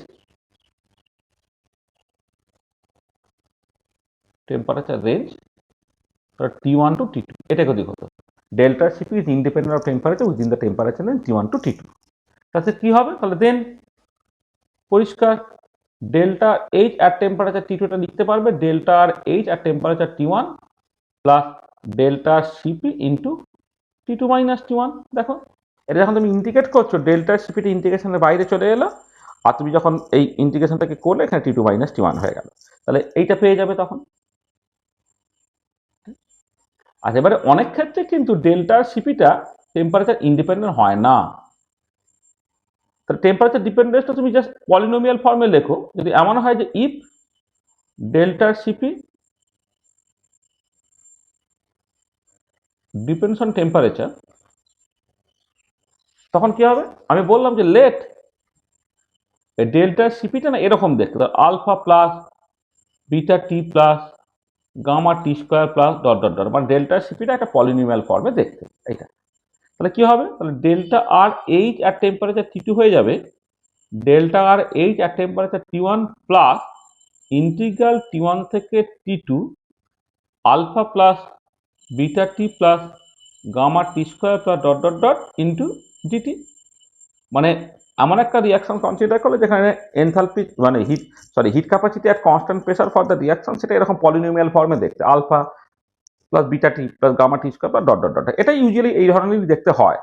তারপরে ইন্টিগ্রেশনটা করে ফেললে কি দাঁড়াবে না delta R H at temperature T2 সেটা হয়ে যাচ্ছে delta R H at temperature T1 plus, দেখো এইখানে এই আলফাটাকে রেখে প্রথমটা ইন্টিগ্রেট করলে alpha into T2 minus T1 হলো, তারপরে হচ্ছে beta by two T2 square minus T1 square, মানে টি ডিটিটা ইন্টিগ্রেট করে টি স্কোয়ার বাই টু হয়, তারপর beta by two T2 square minus T1 square plus gamma by three T2 cube minus T1 cube plus dot dot dot dot. তখন দেখো এই ধরনের সিচুয়েশনে enthalpy change for the reaction at temperature T2 টা তুমি লিখতে পারবে enthalpy change for the reaction at temperature T1 plus এই অ্যাডিশনাল টার্মগুলো থাকবে alpha T2 minus T1 plus beta by two T2 minus T1 plus square plus gamma by three, sorry beta by two T2 square minus T1 square plus gamma by three T2 cube minus T1 cube and so on.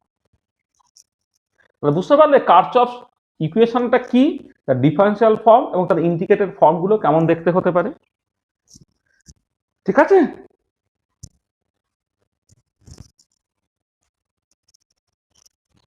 বুঝতে পেরেছো? হ্যাঁ sir ঠিক আছে। ঠিক আছে তো, এইটা ভালো। আচ্ছা আচ্ছা, এবার একটা জিনিস দেখো, ধরো তুমি একটা ইম্পর্টেন্ট জিনিস করছি, মানে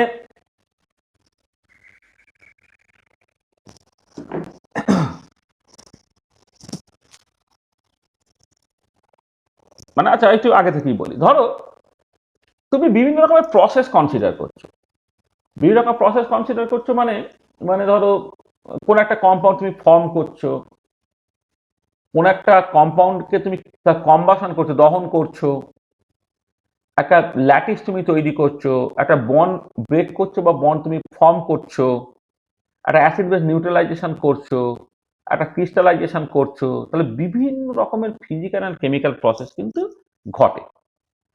তাহলে এই যে বিভিন্ন রকমের ফিজিক্যাল বা কেমিক্যাল প্রসেস ঘটছে এবং তার মতো করে এক একটা করে এনথালপি চেঞ্জ হবে, ঠিক আছে? আচ্ছা, প্রথম কথা হচ্ছে এই যে এনথালপি চেঞ্জ করে যখন তুমি মানে তোমার ডিরেক্টলি মেজার করারও রাস্তা আছে বা কখনো কখনো থিওরিটিক্যালি ক্যালকুলেট করার রাস্তা আছে। তুমি দেখবে যে ডেল্টা এইচটা মূলত কি হতে পারে, আইদার পজিটিভ না হলে নেগেটিভ, এইরকম ভাবে তোমার অ্যাপিয়ার করবে, সেই মতো করে এক্সোথার্মিক এবং এন্ডোথার্মিক সেগুলো তোমার আছে। সেটাকে আমি একটু পরে যাব, সেটা যে এক্সোথার্মিক এন্ডোথার্মিক হওয়ার সাথে সাথে বন এনার্জির একটা কানেকশন আছে, সেগুলো আমি একটু পরে আসছি। কিন্তু যেটা কথা সেটা হচ্ছে যে যদিও অ্যাকচুয়ালি জিনিসটা এনথালপি, কিন্তু কোন প্রসেস তার মতো করে না এনথালপি চেঞ্জের বিভিন্ন রকমের নাম হয়। যেমন ধরো আমি তোমার এনথালপি অফ ফরমেশন এরকম একটা কথা দিয়ে স্টার্ট করি। এটা one of the most useful enthalpy quantity, enthalpy of formation, কারণ এইটা দিয়ে কোনো একটা কম্পাউন্ডের স্টেবিলিটি বোঝানো যেতে পারে, এনথালপি অফ ফরমেশন। আচ্ছা, এনথালপি অফ ফরমেশন যখন আমি বলছি তখন বেসিক্যালি কি হচ্ছে, কোনো একটা পার্টিকুলার কম্পাউন্ডকে আমি তৈরি করব, ঠিক আছে। আচ্ছা, এবার কোথাও কথা হচ্ছে যে এই যে কোনো একটা পার্টিকুলার কম্পাউন্ডকে আমি যখন তৈরি করব বলছি, তখন সাডেনলি 1 মোল তৈরি করলে যতটা এনথালপি চেঞ্জ হবে, 5 মোল তৈরি করলে এনথালপি চেঞ্জ আলাদা হবে, কারণ এনথালপি একটা এক্সটেন্সিভ প্রপার্টি। তো যখন আমি এনথালপি অফ ফরমেশন বলবো, সাডেনলি আমি জাস্ট যে কম্পাউন্ডটা তৈরি করবো সেটা 1 মোল নেওয়ার চেষ্টা করব, সেখানে সেটা হয়ে যাবে মোলার এনথালপি অফ ফরমেশন। আচ্ছা, নেক্সট হচ্ছে ধরো কোনো একটা কম্পাউন্ডকে আমি তৈরি করলাম, ধরো আমি লেটসে কার্বন ডাইঅক্সাইড তৈরি করলাম, কার্বন গ্রাফাইট প্লাস অক্সিজেন মিলে কার্বন ডাইঅক্সাইড তৈরি হতে পারে, কার্বন ডায়মন্ড প্লাস অক্সিজেন মিলে কার্বন ডাইঅক্সাইড তৈরি হতে পারে, কার্বন মনোক্সাইড প্লাস অক্সিজেন মিলে কার্বন ডাইঅক্সাইড তৈরি হতে পারে, ক্যালসিয়াম কার্বনকে হিট দিয়ে সেখানে কার্বন ডাইঅক্সাইড তৈরি হতে পারে। কার্বন ডাইঅক্সাইডই তৈরি করছি, কিন্তু সেটা অনেক জায়গা থেকে তৈরি করতে পারে। এবারে যখন তোমাকে মানে molar enthalpy of formation of carbon dioxide তোমার ডেটাটা দেওয়া থাকবে, সেটা তাহলে কোথা থেকে তৈরি করছে সেই ইনফরমেশনটা তো বলে দিচ্ছে না। তারপরে নিশ্চয়ই কি হচ্ছে, একটা স্ট্যান্ডার্ড একটা রেসিপি থাকবে বা স্ট্যান্ডার্ড একটা কনভেনশন থাকবে যে কোনো একটা কম্পাউন্ডকে তৈরি করবো আমি এক্স্যাক্টলি কোথা থেকে। কি বলছি বুঝতে পারছি? ধরো কার্বন ডাইঅক্সাইড আমি 1 মোলই তৈরি করলাম, ক্যালসিয়াম কার্বনেটকে ভেঙে গিয়েও তো কার্বন ডাইঅক্সাইড তৈরি হয়, আরো কার্বন গ্রাফাইট প্লাস অক্সিজেন মিলেও তো কার্বন ডাইঅক্সাইড তৈরি হয়। তাহলে আমি enthalpy of formation of carbon dioxide যখন আমি বলছি, তখন বেসিক্যালি কোন রিয়াকশনটাকে আমি মেনশন করছি, কার্বন গ্রাফাইট প্লাস অক্সিজেন মিলে কার্বন ডাইঅক্সাইড, নাকি ক্যালসিয়াম কার্বনে ভেঙে গিয়ে কার্বন ডাইঅক্সাইড, নাকি কার্বন মনোক্সাইড প্লাস অক্সিজেন মিলে কার্বন ডাইঅক্সাইড, তাহলে সেটাকে আবার মেনশন করে দিতে হবে। সেই জন্যে এই সমস্ত ক্ষেত্রেই না, এনথালপি অফ ফরমেশন বলো, এনথালপি অফ কম্বাশন বলো, ল্যাটিস এনথালপি বলো, তোমার একটা মোলার টার্ম জুড়তে হয়, তার সঙ্গে সঙ্গে একটা তোমার একটা স্ট্যান্ডার্ড কিছু একটা জুড়তে হয়, সেটা আমি বলি standard molar enthalpy of formation. তার মানে এনথালপি অফ ফরমেশন এইখান থেকে তোমাকে প্রথমে যেটা আসতে হবে সেটা হচ্ছে molar enthalpy of formation,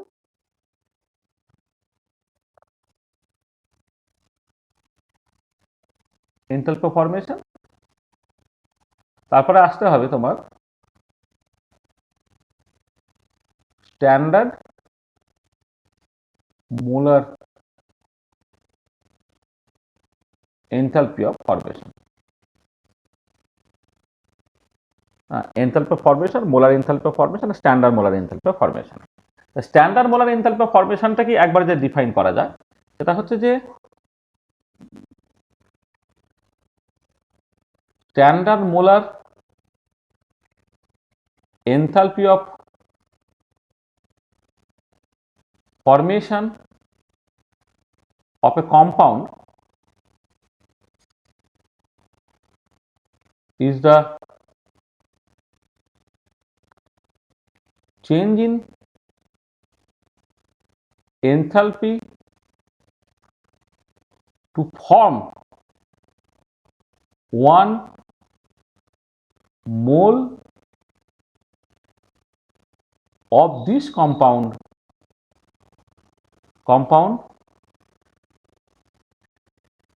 from its elements in their stable state of aggregation, and when all the reactants and products are in their respective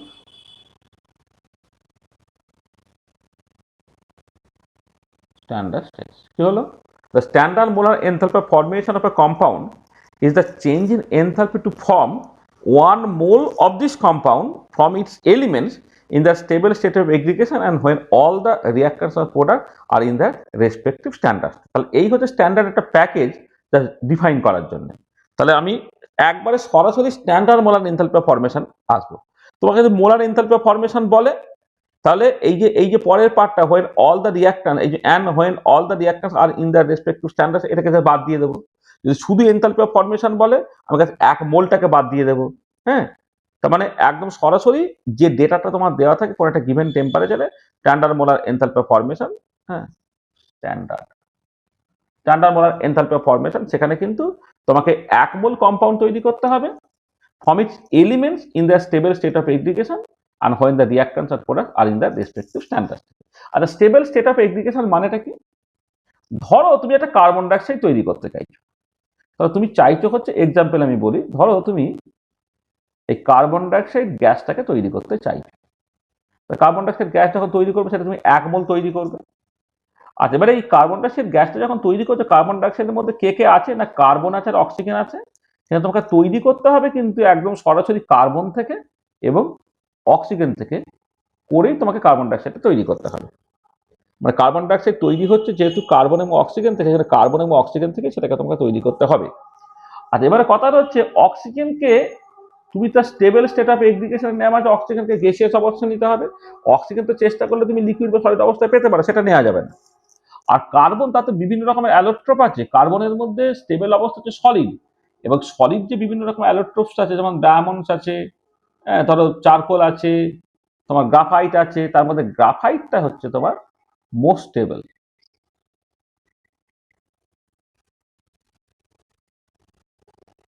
তাহলে কার্বন গ্রাফাইট অবস্থায় নেব, প্লাস অক্সিজেন গ্যাসিয়াস অবস্থা থেকে কার্বন ডাইঅক্সাইড তৈরি করব। তাহলে এর জন্য যে চেঞ্জ ইন এনথালপিটা, সেটাই হচ্ছে তোমার স্ট্যান্ডার্ড।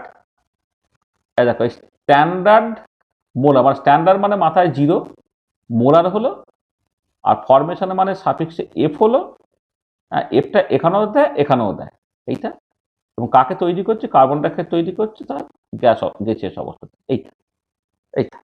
ঠিক আছে, ধরো তুমি লেটসে আরেকটা এক্সাম্পল বলো, তুমি জল তৈরি করতে চাইছো। জল লিকুইড অবস্থায় তৈরি করতে চাইছো, তাহলে জলের করসপন্ডিং এলিমেন্টটা কি কি না হাইড্রোজেন হচ্ছে এলিমেন্ট আছে, আর অক্সিজেন তোমার এলিমেন্ট আছে, এটা। তাহলে হাইড্রোজেনটা স্টেবল স্টেটে গ্যাসিয়াস অবস্থা থাকে, অক্সিজেনটা গ্যাসিয়াস অবস্থায় থাকে। আর এবার আমি ব্যালেন্স করার সময় 2H2 প্লাস O2 মিলে 2H2 লিখতে পারতাম, কিন্তু যেহেতু মোলার কথাটা হচ্ছে, সেখানে যাকে তৈরি করবো সেটাকে 1 মোল নেব। তার জন্য এখানে H2 তার স্টোইচিওমেট্রিক কোএফিসিয়েন্ট 1 থাকবে, এখানে কিন্তু তোমাকে হাফ লিখে নিতে হবে। তাহলে সেই জন্য এইখান থেকে যেটা পেলে তুমি, standard molar enthalpy of formation of, মানে ফরমেশনটা এই এফটা এখানেও দেয়, আর তোমার এই ডেল্টার পরেও দেয়, তোমার এখানেও তুমি দিতে পারো, এখানে এইটা এইটা। আর এখানে হচ্ছে তোমার একটা টেম্পারেচার দিয়ে দেয়। আমি টেম্পারেচারটা এখানে উল্লেখ করছি না, কিন্তু টেম্পারেচারটা কোথাও উল্লেখ করা হচ্ছে না বলে এইটা হচ্ছে H2O লিকুইড। ঠিক আছে, মানে ব্র্যাকেটে টেম্পারেচারটা দিয়ে দেয় যে কত, কোন টেম্পারেচার, এটা আমি বলছি। তার মানে দেখো, তাহলে যে কম্পাউন্ডটাকে তৈরি করব সেটাকে 1 মোল নিতে হবে। কোথা থেকে তৈরি করবো? তাহলে এলিমেন্টস থেকে। এলিমেন্টগুলো কি অবস্থা থাকবে? তার স্টেবল স্টেট অফ এগ্রিগেশনে থাকবে। ঠিক আছে, আর তাদের রেসপেক্টিভ সব স্ট্যান্ডার্ড স্টেট আমি রাখবো। স্ট্যান্ডার্ড স্টেট আমি অলরেডি ডিফাইন করেছি। গ্যাসের ক্ষেত্রে স্ট্যান্ডার্ড স্টেট মানে কি, লিকুইডের ক্ষেত্রে স্ট্যান্ডার্ড স্টেট মানে কি, সলিডের ক্ষেত্রে স্ট্যান্ডার্ড স্টেট মানে কি, এইগুলো আমি অলরেডি বলেছি।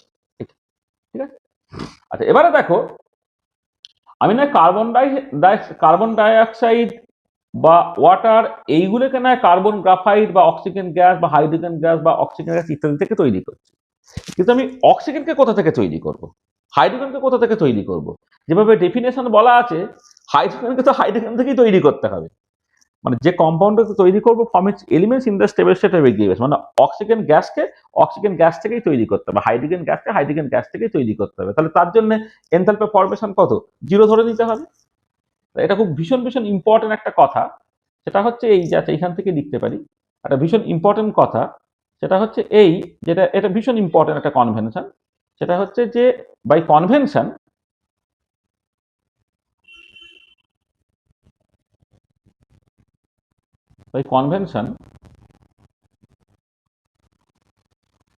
Standard molar enthalpy of formation of an element,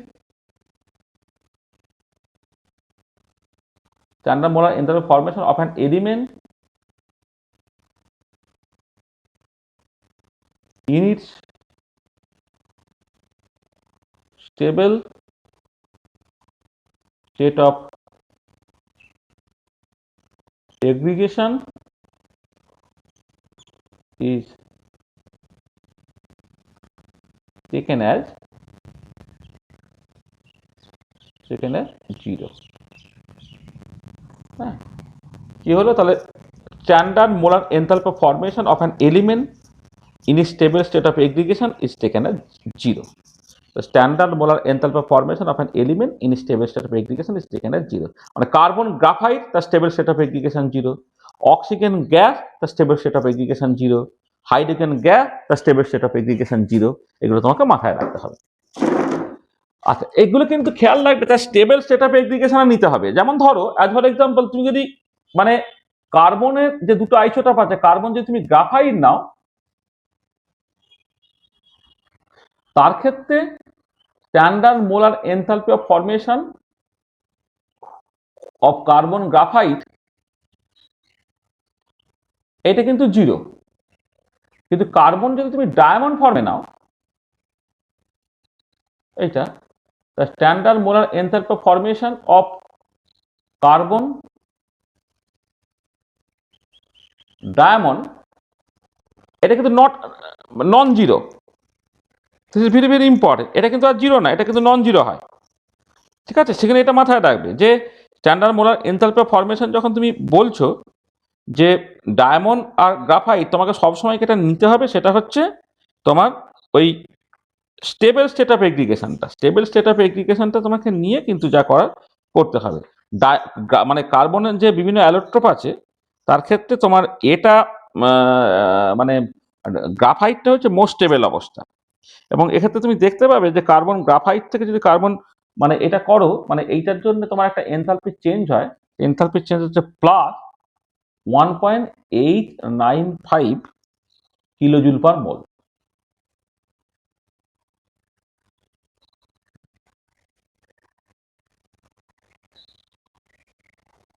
এই 95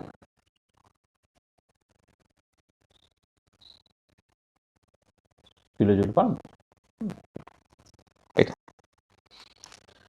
ঠিক আছে, এটা মাথায় রাখবে। তাহলে সবসময় মাথায় রাখবে যে enthalpy of formation, standard molar enthalpy of formation of an element in stable state of aggregation, সেটা তোমাকে 0 ধরতে হবে। কিন্তু অন্য অ্যালোট্রোপের ক্ষেত্রে এনথালপি অফ ফরমেশনের কিন্তু একটা নন জিরো ভ্যালু তোমার থাকতে পারে। ঠিক আছে, খেয়াল রাখবে। আচ্ছা, তাহলে আচ্ছা, এবারে এই যে এনথালপি অফ ফরমেশন আমি যখন করছি, হ্যাঁ, অনেক ক্ষেত্রে এটা হবে যে কোন একটা পার্টিকুলার কম্পাউন্ডকে যখন তুমি তৈরি করতে যাবে, তখন দেখবে অ্যাজ ইট ইজ সেই কম্পাউন্ডটা তুমি তৈরি করতে পারছো না। যেমন অ্যাজ ফর এক্সাম্পল, তখন তুমি ধরো standard molar enthalpy of formation of methane তুমি করতে চাইছো। মিথেন যদি করতে চাই, তোমাকে কি করতে হবে? কার্বন গ্রাফাইট প্লাস তোমাকে হাইড্রোজেন গ্যাসের অবস্থা নিতে হবে। ধর আমি এরকম বললাম, এরকম একটা জিনিস করতে চাইছি যে enthalpy of formation of standard molar ইত্যাদিগুলো আমি পরে বলছি। এনথালপি অফ ফরমেশন অফ ধরো CH4 মিথেনটা তুমি চাইছো, তো তোমাকে কোন রিয়াকশনটাকে কনসিডার করতে হবে? তুমি যদি তার আগে স্ট্যান্ডার্ড মোলারটা জুড়ে দিই,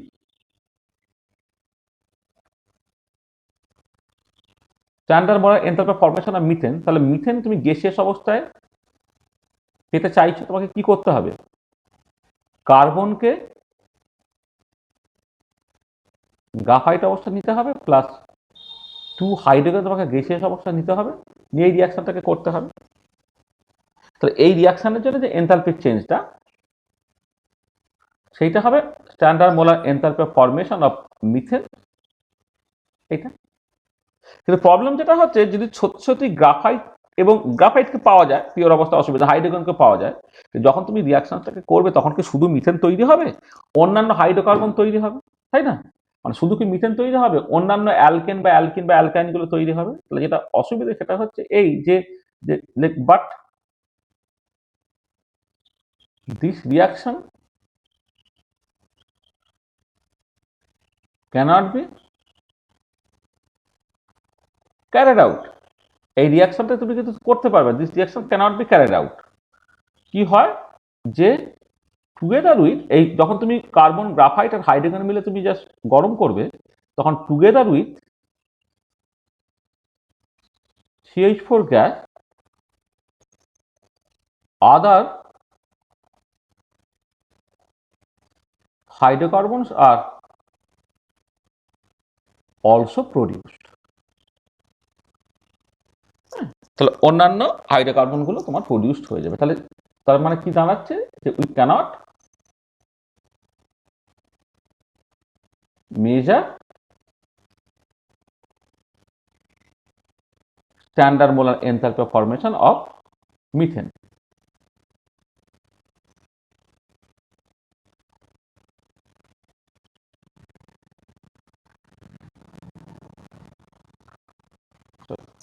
standard molar enthalpy of formation methane, আমি standard molar enthalpy of formation of methane এটা কিন্তু আমি করতে পারছি না, বুঝতে পারছো? তাহলে আমাকে তো এই রিয়াকশনটাকে করতে হতো, কিন্তু এই রিয়াকশনটা যখনই করতে যাব মিথেনের সঙ্গে সঙ্গে অন্যান্য হাইড্রোকার্বন তৈরি হয়ে যাবে বলে আমি কি করছি, যে আমি যদি ডিরেক্টলি এক্সপেরিমেন্ট করে standard molar enthalpy of formation of methane বের করবো মনে করি, সেটা আমি করতে পারবো না। তাহলে উপায়টা কি, ওয়ে আউটটা কি? আচ্ছা, ওয়ে আউটটা একটু ভালো করে খেয়াল করে দেখো। সেটা হচ্ছে যে তুমি এই কাজটাকে করতে পারো। ধরো তুমি let's say we can carry out this reaction. কি রিয়াকশনটা? ধরো CH4 তুমি নিলে, তাকে রিকুইজেন্ট অ্যামাউন্টের অক্সিজেনের প্রেজেন্স তুমি পোড়ালে, পুড়িয়ে carbon dioxide gas plus H2O liquid তুমি তৈরি করে ফেলতে পারো। মানে মিথেনের কম্বাশন করছো, বেসিক্যালি মিথেনের কম্বাশন করে তুমি কিন্তু এই রিয়াকশনটাকে করতে পারো। মিথেন প্লাস অক্সিজেন মিলে কার্বন ডাইঅক্সাইড প্লাস জল হচ্ছে, এবং এটাকে ব্যালেন্স করতে গেলে তোমাকে এখানে 2 বসাতে হবে, আর এইখানে তোমাকে একটা 2 বসাতে হবে। এটা গ্যাসিয়াস অবস্থায়। দেখো এই রিয়াকশনটা তুমি করতে পারছো। তাহলে এই রিয়াকশনের জন্য এনথালপির চেঞ্জটাকে আমি বলবো এনথালপি অফ কম্বাশন। তাহলে ঠিক একই রকম ভাবে যদি তুমি এইটাকে বলো যে স্ট্যান্ডার্ড মোলার, মানে standard molar enthalpy of combustion, standard molar enthalpy of combustion. Standard molar enthalpy of combustion জিনিসটা কি, মানে এটা আগে ডিফাইন করে নিই, তারপরে আমি ফিরে আসছি কি করে, যে প্রবলেমটা দিয়ে স্টার্ট করেছিলাম যে তুমি কেমন করে standard molar enthalpy of formation of methane বের করবে। আগে স্ট্যান্ডার্ড মোলার এনথালপি অফ কম্বাশনটাকে বুঝি। দেখো কম্বাশন মানে কি, মানে বেসিক্যালি হাইড্রোকার্বনের কম্বাশন এখানে মূলত আলোচনা করা হচ্ছে, তার সঙ্গে রিকুইজিট অ্যামাউন্টের অক্সিজেনের প্রেজেন্সে তোমার কার্বন ডাইঅক্সাইড এবং জল তৈরি হবে, তাই তো? তাহলে this is the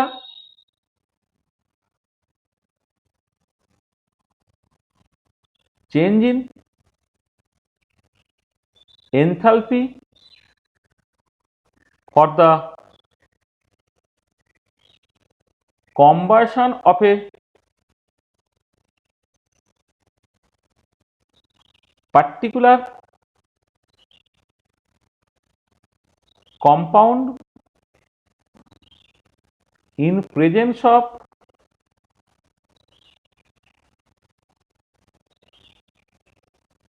requisite amount of oxygen to form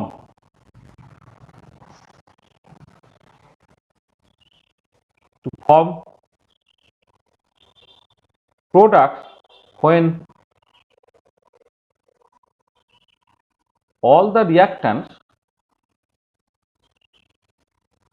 and products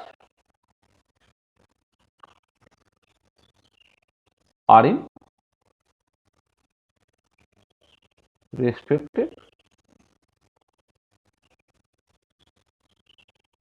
standard. দেখো হাইড্রোকার্বনের কম্বাশন করলে তুমি সার্টেনলি কার্বন ডাইঅক্সাইড এবং জল পাবে, কিন্তু অন্য কোনো একটা কম্পাউন্ডে যদি কম্বাশন করো, তাহলে সালফারের কম্বাশন তুমি করছো, তাহলে তার কার্বন ডাইঅক্সাইড জল তৈরি হবে না, in that case sulphur dioxide তৈরি হবে। ওই জন্য প্রোডাক্ট আমি কি বলে দিচ্ছি না, কম্বাশন মানে বেসিক্যালি অক্সিজেনের প্রেজেন্সেই করতে হবে। এবার অক্সিজেন ছাড়া যেগুলো, সেগুলোকে তুমি জাস্ট নর্মাল অক্সিডেশন বলতে পারে, সেগুলো কম্বাশন তোমার নাম না দেওয়াই ভালো। combustion মানে requisite amount of oxygen presence তুমি পড়াচ্ছ। This is the change in enthalpy for the combustion of a particular compound in presence of requisite amount of oxygen to form product when all the reactants and products are in their respective standard states. তাহলে যেমন দেখো এই particular কেসে এনথালপির চেঞ্জটা সেটা হচ্ছে enthalpy of combustion. তার মানে এইখানে যে এনথালপির চেঞ্জটা হলো, তাহলে এইখানে আমি এই COMb একটা দিয়ে দিলাম স্ট্যান্ডার্ড স্টেটে, কার জন্য না মিথেনের জন্য, হ্যাঁ ইন গ্যাস স্টেট। মানে এক্ষেত্রে যাকে পোড়াবে সেটাকে 1 মোল নেবে, মানে এনথালপি অফ ফরমেশন মানে যাকে তৈরি করবে তাকে 1 মোল নেবে, এক্ষেত্রে যাকে পোড়াবে তাকে তুমি 1 মোল নেবে। দেখো for the combustion of a, this is the change in enthalpy for the combustion of a, ও এখানে পার মোলটাই লেখা হয়নি তো, this is the change in enthalpy for the combustion of 1 mole of a particular compound, এখানে 1 mole of a particular compound in presence of liquid, এখানে 1 মোল, এখানে মোলারটা আমি জুড়ে দিয়েছি যেহেতু, তাহলে 1 মোল কোন একটা কম্পাউন্ডকে পোড়াতে হবে in presence of liquid amount of oxygen, এটা। আচ্ছা এবারে দেখো তাহলে যেটা ইম্পর্টেন্ট যে তুমি এইটা জানো, তার মানে দেখো তোমার কাছে কি আছে, তোমার কাছে কতগুলো ডেটা ধরো আছে, ধরো তুমি এই CH4 gas plus 2O2 gas থেকে তোমার কার্বন ডাইঅক্সাইড গ্যাস হলো প্লাস 2H2O লিকুইড হলো, এই রিয়াকশনের জন্য যে এনথালপি চেঞ্জটা standard molar enthalpy of combustion of CH4 gas, এই ডেটা তোমার আছে। আর এবারে দেখো আমি নেক্সট দুটো ডেটা আমি এখানে কাজে লাগাচ্ছি, কার্বনকে গ্রাফাইট অবস্থায় নাও, নিয়ে অক্সিজেনের প্রেজেন্সে তোমার কার্বন ডাইঅক্সাইড যেটা তৈরি হচ্ছে এই যে রিয়াকশনটা, তার জন্য এনথালপি চেঞ্জটা delta H bar 0 for the formation of carbon dioxide gas, এটা তুমি জানো, এই রিয়াকশনটা তুমি করতে পারো। আবার ধরো তুমি hydrogen gas plus half O2 gas থেকে যে H2O লিকুইড তৈরি হচ্ছে, তার জন্য এনথালপি অফ যে এনথালপি চেঞ্জটা সেটা standard molar enthalpy of formation of H2O liquid, এইটা ঠিক আছে। আচ্ছা এইটাকে তুমি 1 নম্বর ইকুয়েশন বলো, এটাকে 2 নম্বর ইকুয়েশন বলো, এটাকে তুমি 3 নম্বর ইকুয়েশন বলো। আচ্ছা এবারে এইখান থেকে তোমাকে যেটা করতে হবে দেখো, ফাইনালি যেটা তৈরি করতে হবে সেটা হচ্ছে যে কার্বন গ্রাফাইট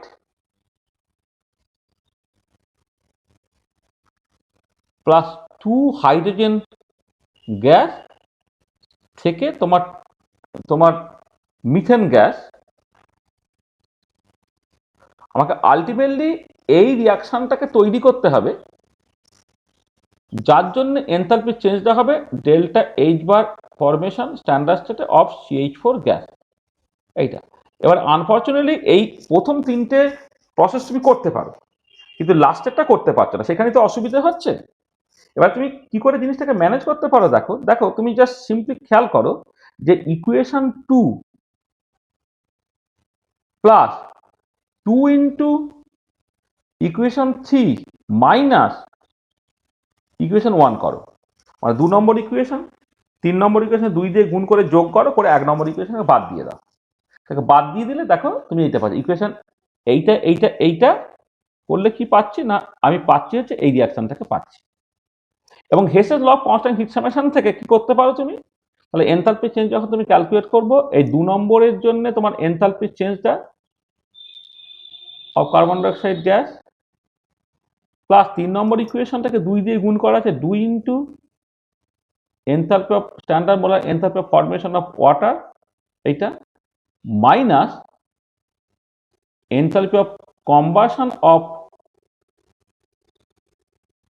মিথেন গ্যাস, এটাকে করো, করলে দেখো তার মানে দেখো তুমি এই 2 নম্বর ইকুয়েশন প্লাস 2 ইন্টু 3 নম্বর ইকুয়েশন মাইনাস 1 নম্বর ইকুয়েশন করলে তুমি এই অ্যাকচুয়াল যে ইকুয়েশনটা দরকার সেই ইকুয়েশনটা পেয়ে যাচ্ছ। আর Hess's law of constant heat summation থেকে তুমি থার্মোকেমিক্যাল ইকুয়েশনগুলোকে তুমি জাস্ট অ্যালজেব্রিক ইকুয়েশনের মতো ট্রিট করতে পারবে, দেখো এইগুলো দেখো এনথালপি অফ মানে ফরমেশন অফ মিথেনটা তুমি অ্যাকচুয়ালি কিন্তু বের করে ফেলতে পারলে, ঠিক আছে, বোঝা গেল? ঠিক আছে তো? হ্যাঁ স্যার। হ্যাঁ, তাহলে দেখো এই কেমন করে Hess's law of constant heat summation গুলো তোমার কাজে লাগছে, যে হয়তো তুমি অ্যাকচুয়ালি যে রিয়াকশনটার জন্য এনথালপি চেঞ্জ মেজার করতে চাইছো বা ক্যালকুলেট করতে চাইছো সেটা তুমি জানো না, কিন্তু অন্যান্য কিছু জানো, সেইগুলোকে তুমি এরকম করে যোগ বিয়োগ করে তুমি ফাইনাল ইকুয়েশনটা এনে সেখান থেকে তুমি এনথালপি চেঞ্জ কিন্তু লিখে ফেলতে পারবে। ঠিক আছে? আচ্ছা, ঠিক এই রকম করেই আরো যে সমস্ত রিয়াকশনস গুলো আছে সেরকম তুমি অনেক এনথালপি চেঞ্জ মানে করতে পারো। যেমন ধরো অ্যাজ ফর এক্সাম্পল নেক্সট যে জায়গাটা আমি আসছি, ধরে নাও তোমার lattice enthalpy.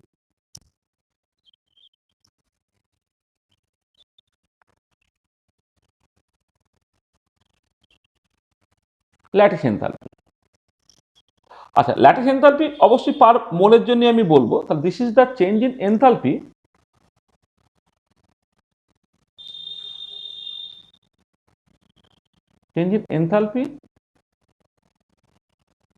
to form 1 mole of a crystal from its ions in their isolated gaseous state. It is a change in enthalpy to form 1 mole of a crystal from its ions in their isolated gaseous state. মানে ধরো example হিসেবে তুমি চাইছো sodium chloride এই ক্রিস্টালটাকে তৈরি করতে। Sodium chloride কোথা থেকে পাওয়া যায়? Na+ গ্যাস থেকে পাওয়া যায় আর Cl- গ্যাস থেকে পাওয়া যায়। তাহলে এইটার জন্য যে এনথালপির চেঞ্জটা, সেইটা হচ্ছে তোমার ল্যাটিস এনথালপি অফ, বা স্ট্যান্ডার্ড স্টেটে করলে স্ট্যান্ডার্ড স্টেট, স্ট্যান্ডার্ড স্টেটে না করলে স্ট্যান্ডার্ড স্টেট নয় আর কি। হ্যাঁ, তোমার সেটা তোমার চয়েস। স্ট্যান্ডার্ড স্টেটে করলে জিরোটা দেবো, না হলে দেবো না। এইটা হচ্ছে তোমার ল্যাটিস এনথালপি হলো। আর এবারে কথাটা হচ্ছে যে এই পার্টিকুলার কেসেও দেখো এই Na+ এবং Cl- কে তুমি আইসোলেটেড গ্যাসিয়াস অবস্থায় পাচ্ছ কোথা? তো পাবে না কোনোভাবে। কি Na+ আইসোলেটেড গ্যাসিয়াস অবস্থা তুমি পাবে? বা কোনো একটা সিলিন্ডারের মধ্যে Na+ গ্যাস আছে তুমি কি পাবে? বা কোনো একটা সিলিন্ডারের মধ্যে Cl- গ্যাস আছে তুমি কি পাবে? আইসোলেটেড গ্যাসিয়াস অবস্থাতে গ্যাসগুলোকে পাবে সেরকম নয়।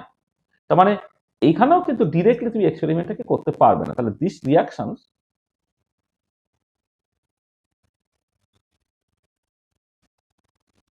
cannot be carried out as we cannot get Na+ and Cl- gas. এইটা Na+ এবং Cl- তুমি পাবে না। তাহলে উপায়টা কি? ওয়ে আউট হচ্ছে তোমার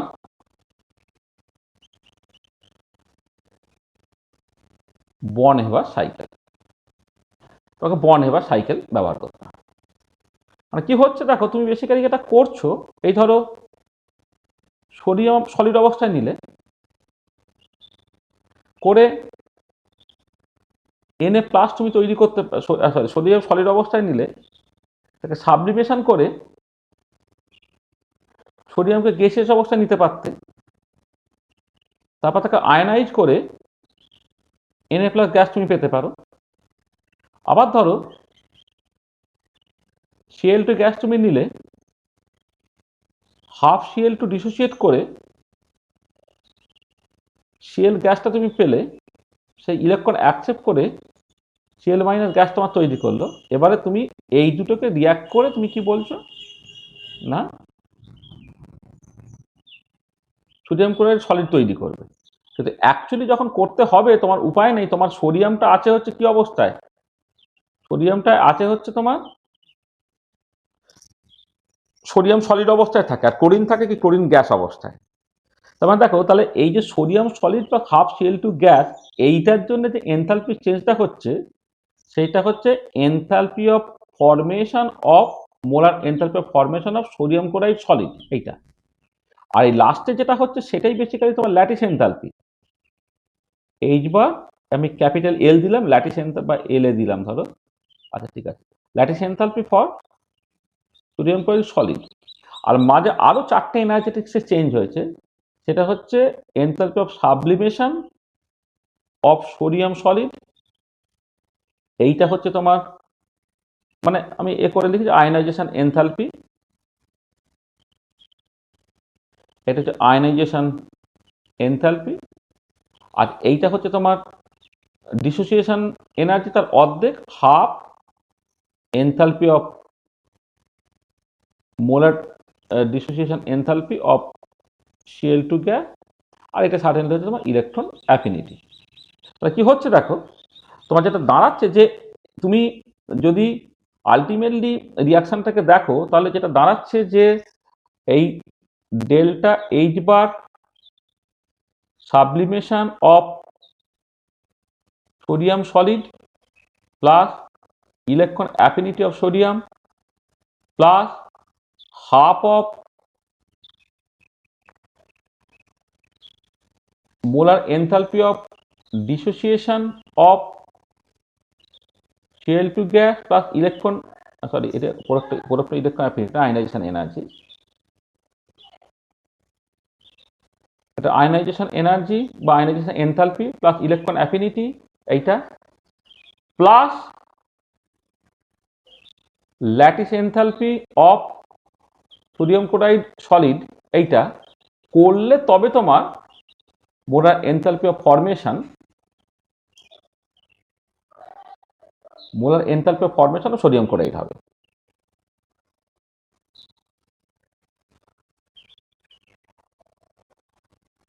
এইটা হবে মানে এটা আমি সাইকেল হিসেবে লিখলাম, বর্ন হেবার সাইকেল হিসেবে লিখলাম। তুমি যদি স্টেপ বাই স্টেপ লেখো তাহলে এইখান থেকে এইটা একটা স্টেপ, এখান থেকে এইটা একটা স্টেপ, এখান থেকে এইটা একটা স্টেপ, এখান থেকে এইটা একটা স্টেপ, এইটা একটা স্টেপ করে ওভারঅল রিয়াকশনটা তুমি পাবে। ঠিক আছে, তাহলে এইটা হবে। তাহলে এইখান থেকে তোমাকে দেখো এইটাকে বের করে নিতে হবে যদি তুমি এই মোলার ল্যাটিস এনথালপিটাকে ক্যালকুলেট করতে চাও for the sodium chloride solid.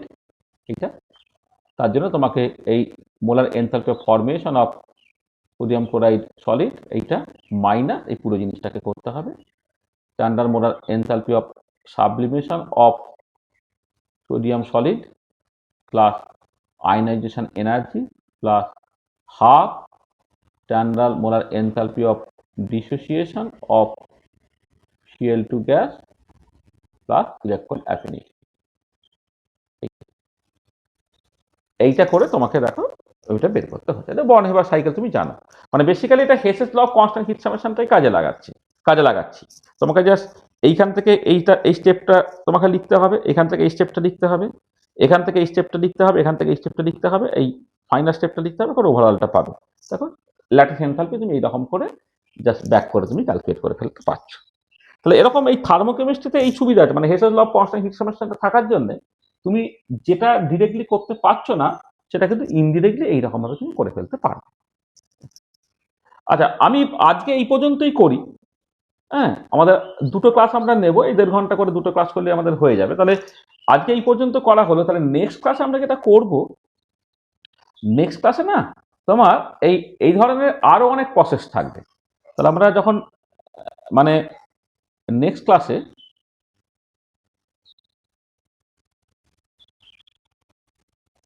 Next লেকচারে আমার ওই enthalpy change for various processes সেটা আরো কন্টিনিউ করতে হবে।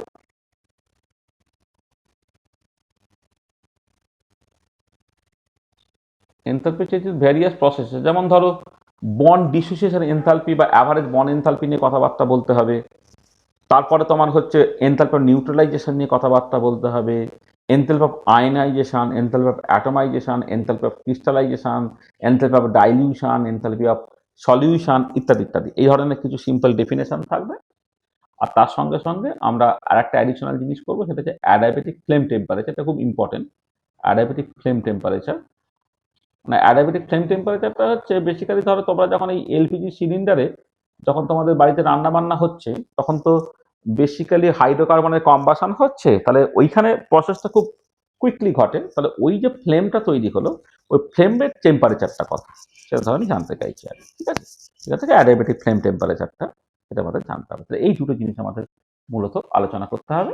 আর এমনি এনথালপি চেঞ্জিং ভেরিয়াস প্রসেসের মধ্যে তো ওইগুলো সব রয়েই যাচ্ছে, বন enthalpy, enthalpy neutralisation, enthalpy dilution, enthalpy solution ইত্যাদি ইত্যাদি।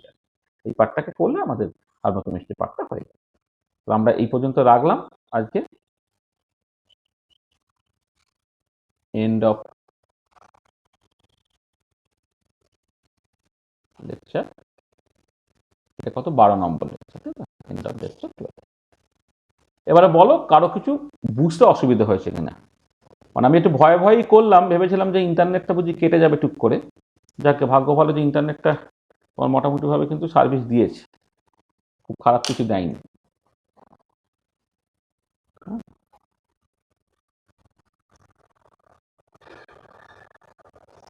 বলো কারো যদি কিছু অসুবিধা থাকে বলো।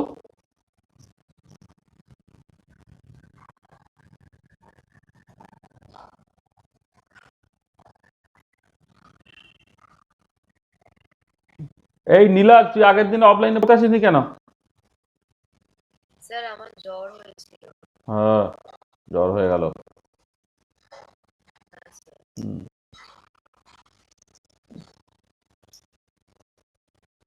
তাকে সব বুঝতে পেরেছো তো সবাই? কলেজে হ্যাঁ হ্যাঁ, কলেজে কলেজে তো ওই তো ক্লাস নেবো তো, ওই যেমন কালকে বললাম তো, বলে দিলাম না, আজকে বাকি পার্টটা হবে। তার মানে টাইমটা ওই 10:30টা। হ্যাঁ, 10:30টাতেই আয়। 10টাতে আসলে তোরা তো এসে পৌঁছাতে পারিস না, আমি তো 10টাতে কি অ্যাভেলেবেল। হ্যাঁ, 10টাতে চলে এলে তো ভালো। ওই এমনি 10:30টায় দূর দূর অনেকে তো এখন হোস্টেল মেসে আসেনি তো, মানে 10:30টায় বলা হয়েছে, এটাখানে গ্রুপে বলেও তো। হ্যাঁ, আর আমি ফিফথ সেমিস্টারকে মানে বলা, কালকে তো বলে দিলাম বলে আমি আর আলাদা করে লিখিনি এবারে। ঠিক আছে। আর রাহুল, তোদের গ্রুপে লিখে শোন। আমাদেরও কি একটা হ্যাঁ হ্যাঁ হ্যাঁ, ওই তো স্ট্যাটিস্টিক্যাল থার্মোডাইনামিক্সটাই তো করানো হবে বললাম তো। আসলে আগের দিনই ক্লাসে বলে দিলাম না, যতখানি করেছি তারপরে কিছুটা পাঠ হচ্ছে, ওখান থেকে করতে হবে আর কি। ঠিক আছে, এটা। আচ্ছা, ঠিক আছে, তাহলে এই পর্যন্তই থাকলো। হ্যাঁ, ঠিক আছে। স্যার ঠিক হুম আছে। হুম হুম।